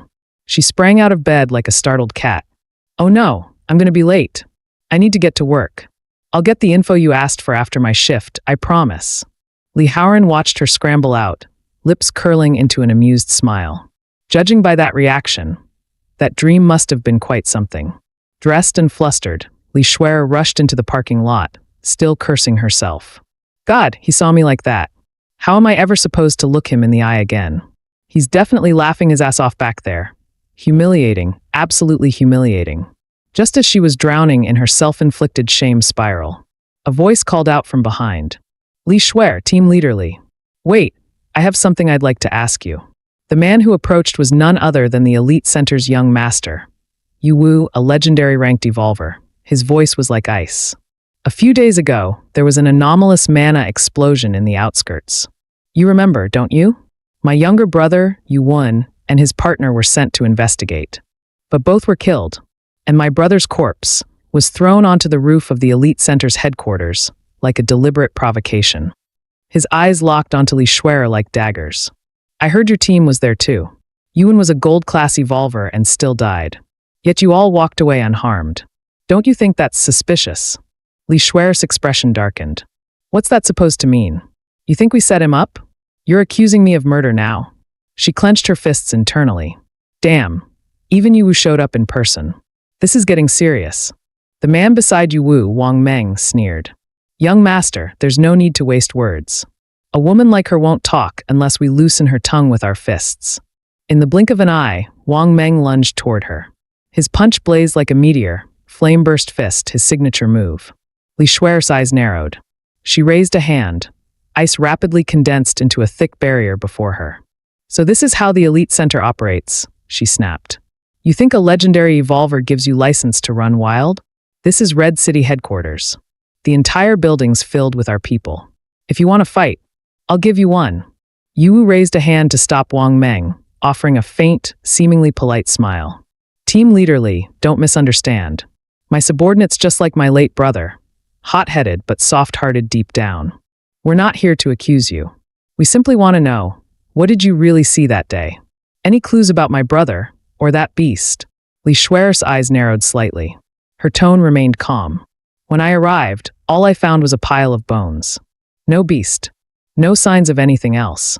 Yu Wu's expression didn't change, still smiling, yet strangely chilling. Thank you, team leader. I appreciate your cooperation. Without another word, Li Shuer turned and left swiftly, her steps brisk and sharp. As expected, I've caught the Elite Center's attention. This is getting dangerous, very dangerous. Most evolvers spend a lifetime just to reach gold class. Reaching Star Diamond is already god tier. But a legend class like Yu Wu? That's a monster in human skin that he may speak like a gentleman, but he's a viper beneath silk. I need to warn him before it's too late. Meanwhile, as soon as Li Shuer vanished, Yu Wu turned aside and started retching violently.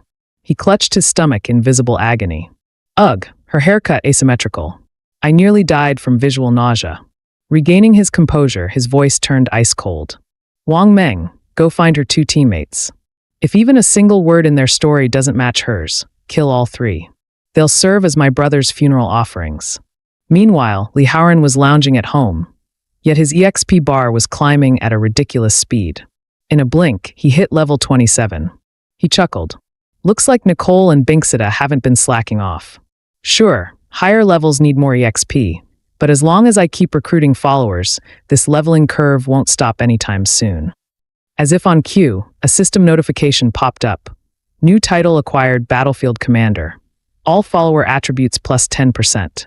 Haoran raised an eyebrow. Well, ask and you shall receive.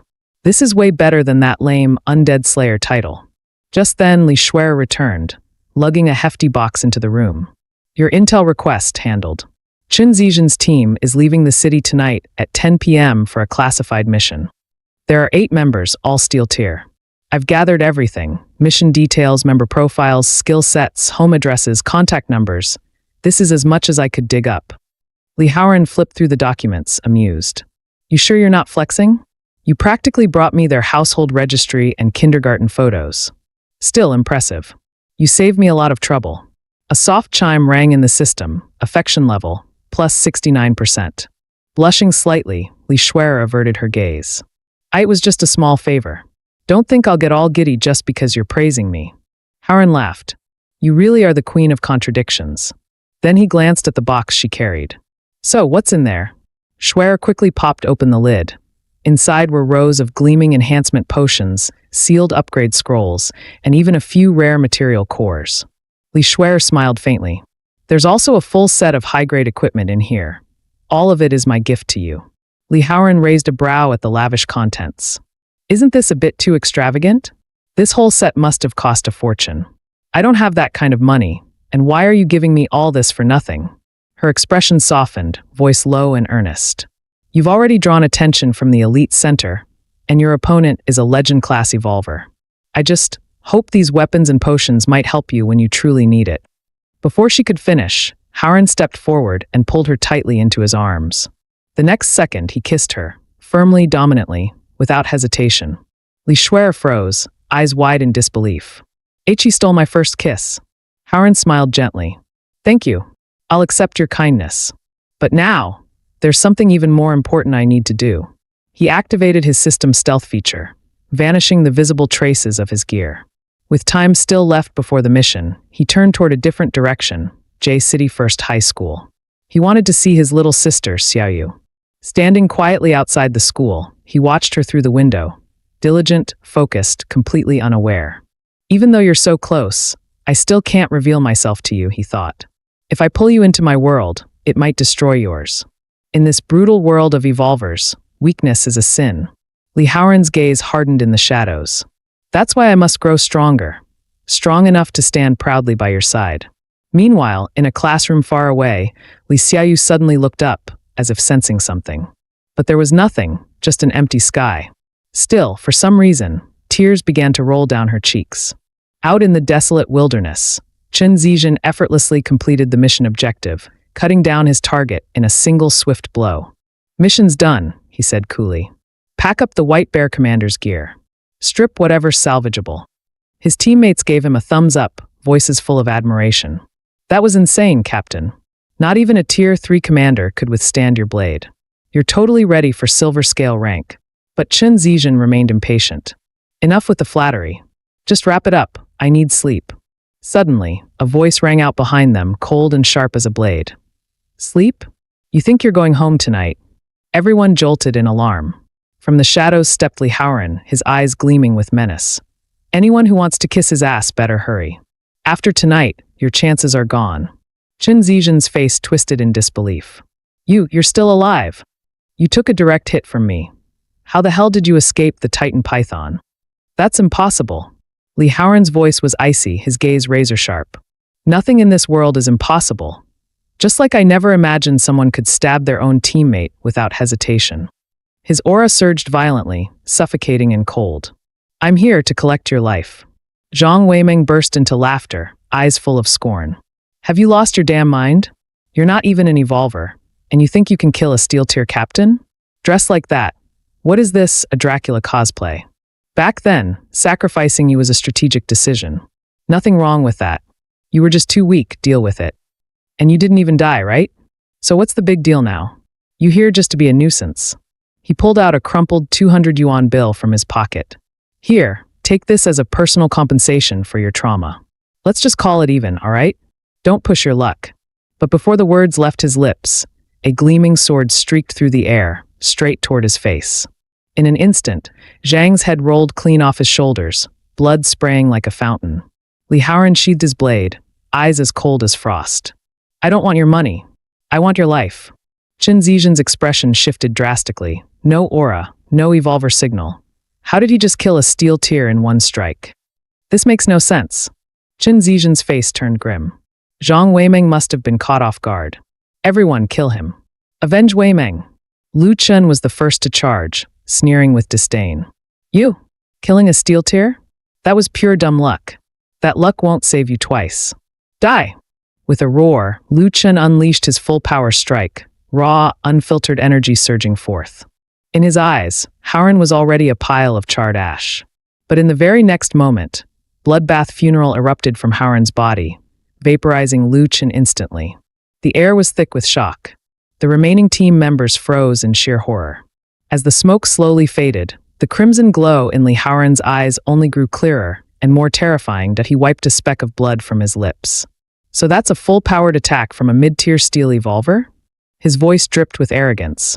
Pathetic, utterly pathetic. Chen Zizhen's expression turned ugly. Enough! He's no ordinary man. He's been hiding his strength all along. But he's still alone. We outnumber him. Take him down. But Li Howren only chuckled darkly, his voice like a dagger through frost. Who told you? I was alone. Without another word, Li Howren activated Victory Contract. In a flash, Binksita materialized, her expression cold and disdainful. You pathetic scraps actually think you can harm Lord Howren? What a joke. Her blade danced in the air. Within seconds, every charging subordinate was cut down mercilessly. In perfect sync, she and Howren tore through the entire squad, leaving no survivors. Binksita sheathed her blade with a smirk. Only one left. Allow me to finish this for you, my lord. But as she stepped forward, Howren grabbed her wrist. No rush. His gaze turned sharp and predatory. This one is mine. Chen Zizhen's face twisted as realization dawned. You've been hiding it, but every time you strike, your demonic aura leaks through. And that creature at your side keeps calling you Lord. You're not even human anymore, are you? Just to kill me, you sacrificed your own humanity?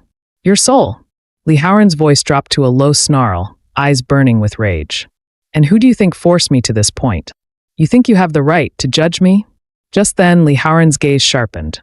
Chen Zizhen was reaching for something in secret. You came for revenge because you thought I was only a steel tier, and you believed you could take me down. But you miscalculated big time. 8.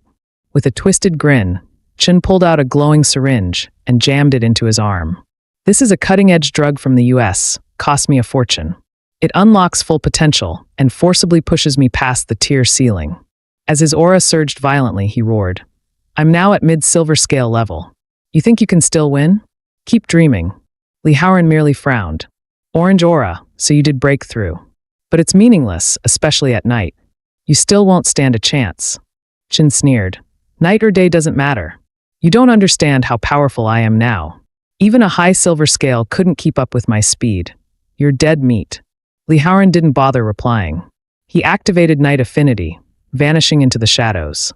His speed soared, far beyond what Chen Zizhen's eyes could track. Chen staggered, eyes wide with disbelief. No, impossible. I took the enhancement shot. How is he still faster than I can see? But Li Howren didn't go for an instant kill.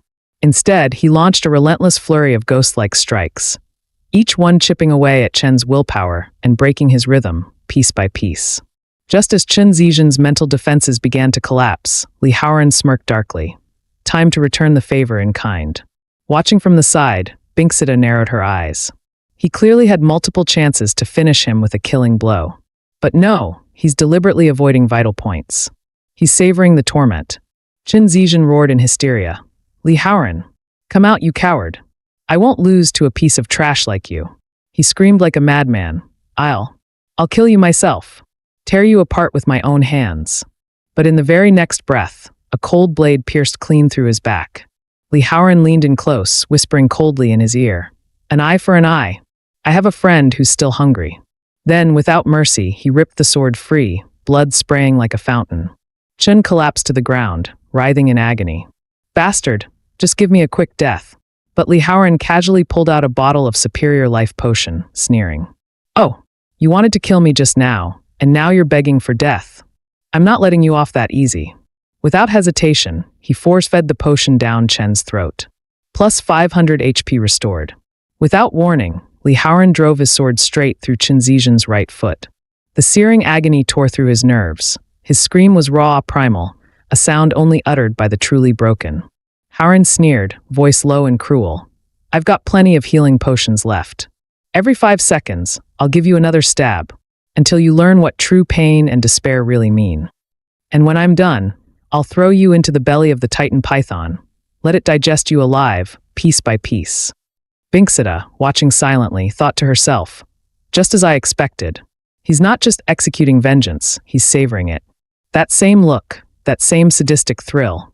Just like when he used to torment me in the arena, My Lord is a pure-blooded sadist. Meanwhile, back at the Elite Center's tech division, a strange magical fluctuation was suddenly detected. Though faint and intermittent, the energy signature perfectly matched the anomaly that young Master Yuan had previously investigated. Its location? Near Qin Zizhen's current mission zone. Upon hearing this, Yu Wu's expression darkened. Humph, hiding all this time and still left a trace. By then, Li Haoran had already dragged Qin Zizhen's broken body into the Titan Python's lair. Grabbing him by the blood-soaked hair, Haoran lifted his head and sneered coldly. Open your damn eyes. Recognize your old friend? Faced with the monstrous form of the Titan Python, Qin Zizhen finally broke down, crying and pleading. Please, please don't do this. I don't want to be eaten by that thing. I'm begging you. But Li Haoran's expression remained cold and unfeeling. His eyes glinted with frost. You don't deserve to live. With one swift slash, he ended the man's life. Without hesitation, he grabbed the corpse and hurled it toward the Titan Python.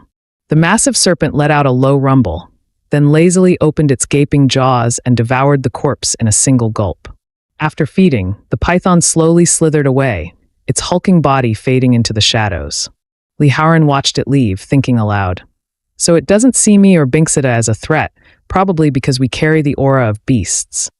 As the battle ended, a brilliant glow erupted around him. Level up, 30, and a new skill was unlocked. Soul Resonance. When a follower's favorability reaches 100%, your souls can resonate and generate a powerful exclusive weapon. I've already experienced it once with Nicole.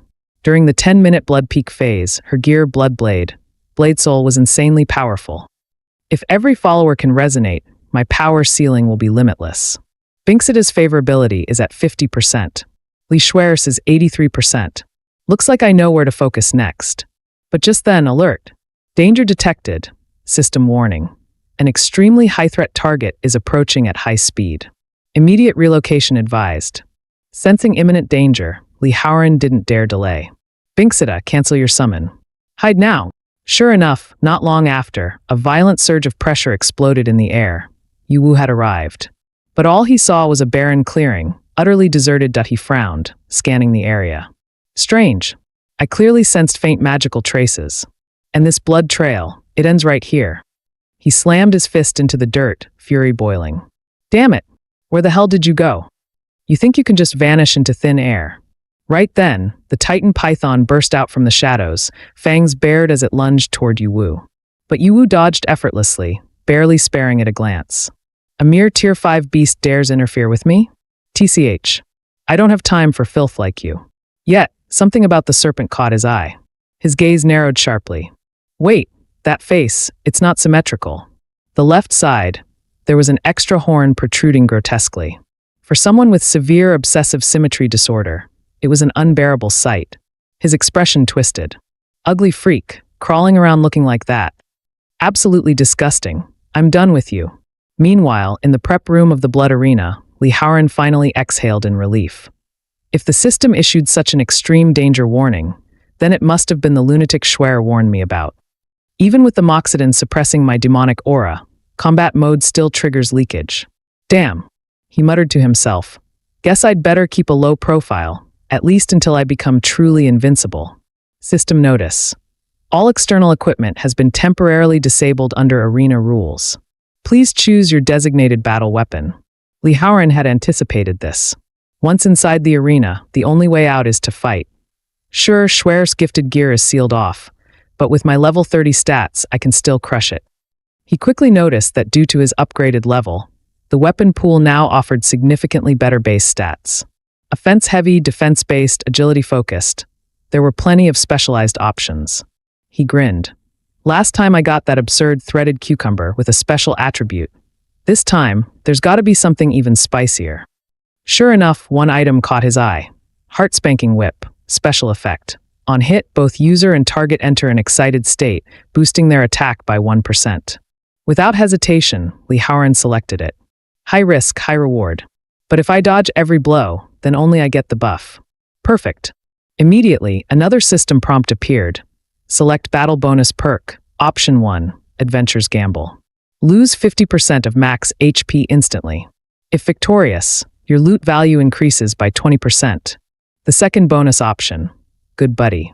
Randomly summon one of your followers to assist in battle. Third option. Turtle Shell. Reduces damage taken by 90%, but also reduces damage dealt by 90%. Lee Howren narrowed his eyes. Adventure's Gamble has high risk but meager rewards, not worth it. Turtle Shell's just cowardly, especially when I have no clue what I'm facing. But my followers are all top tier. Doesn't matter who gets summoned. I choose. Good Buddy. System notice. Random follower summoning in progress. Meanwhile, in a faraway bathroom, Lee Schwer was enjoying a bath, but her mind was elsewhere. It's so late. Why hasn't he returned yet? Did you catch him? Or did something else happen? She shook her head. No, that's nonsense. I've seen his strength. There's no need to worry. I'm just overthinking things. But just then, WHOSH. A blinding beam of light erupted around her. Before she could even react, the system prompted. Follower detected in nude state. Initiating emergency wardrobe replacement. Flustered and half-dressed, Lee Schwer stumbled into the arena. Why, you saw everything, didn't you? Where is this place? It was you who dragged me here, right? Lee Howren, red-faced, turned his head away in embarrassment. I swear I didn't see anything. I just wanted to test your combat skills again. But the moment her eyes fell on his weapon, a shamefully flashy heart-spanking whip, her voice grew colder. Test my skills with that humiliating thing in your hand? Just then, the booming voice of the arena announcer, Sally, echoed through the entire Bloodhell arena. Ladies and gentlemen, the challenger of the second level has arrived. Please welcome Lee Howren, accompanied by his elite follower. And now, standing tall as today's stage guardian, wielder of the sacred flame, master of combustion, the flame which below, a swirling vortex of fire ignited at center stage. Through the inferno, a figure stepped forward in a dress woven from living flame. Below's voice rang out with cold arrogance. 2 against 1? Interesting. But don't expect me to surrender like that coward Binksida. Her crimson eyes narrowed. I'll reduce everything on this battlefield to nothing but ashes. With a lazy flick of her wrist, she tossed a tiny fireball toward them, as if casually swatting a fly. But the moment it neared them, that harmless-looking ember exploded midair into a blazing miniature sun, radiating immense heat and pressure. Lee Howren's reflexes kicked in instantly. He rolled aside just in time, barely avoiding the searing blast wave. He stared in awe. That tiny fireball, transformed into a flaming star in midair? So this is the might of a true flame wielder. Not just raw power, but area coverage, burn intensity, explosive escalation. It's beyond what I imagined. If the enemy's this kind of powerhouse, then boosting her attack with the whip would be suicide. Lee Howren frowned. Especially in this arena, injuries are brought back to the real world. If either of us gets seriously hurt, it's going to be a mess. But then, a flash of inspiration. Wait, the weapon description says. On hit, both user and target enter an excited state. It never said the target has to be an enemy. Meanwhile, Below began gathering flames again, crimson energy dancing in her palm. Now you understand the wrath of flame which Below? Whether 1 or 10 makes no difference to me. And with that, she hurled a storm of massive fireballs, lighting up the arena like a battlefield of meteors. Let's see you dodge this. Lee Schwer reacted instantly, summoning a towering wall of ice to intercept the onslaught. I've always hated fire types, she muttered through clenched teeth. Just because you deal high damage doesn't mean you get to be arrogant. Let's put your flames out today. Below's face twisted with fury. Perfect. Because I hate ice types more than anything. You think that wall's going to save you? I wasn't even serious before. But now it's over. Lee Schwer scoffed. Then go ahead. Show me what you've got. But before her words even finished, crack! A sharp sting lashed across her back. What the hell? She yelped, whipping around to glare at Lee Howren. Only to realize, strangely, a rush of energy surged through her veins. Excitement. Power. Adrenaline. What kind of ridiculous weapon did you bring this time? Lee Schwer turned her head, utterly confused. What the hell are you doing? Why are you hitting me? Lee Howren replied with a dead-serious expression. Change of plans. Just bear with it. Crack. Another precise slash landed. Perfect angle, he muttered with satisfaction. Though completely baffled, Lee Schwer still subconsciously maintained a stance that made it easier for him to whip her. And strangely enough, with every strike, her combat aura surged, and her attack power climbed higher and higher. Up in the commentary booth, Sally was losing her mind. Wait, what are we witnessing? Is Lee Howran actually attacking his own teammate? And quite viciously at that. The screams are nonstop. Is this a team breakdown? Internal conflict? Meanwhile, Below stood at the other end of the arena, her expression twisted with secondhand embarrassment. This is a damn battlefield, not a bizarre couples therapy session. What the hell are they doing over there?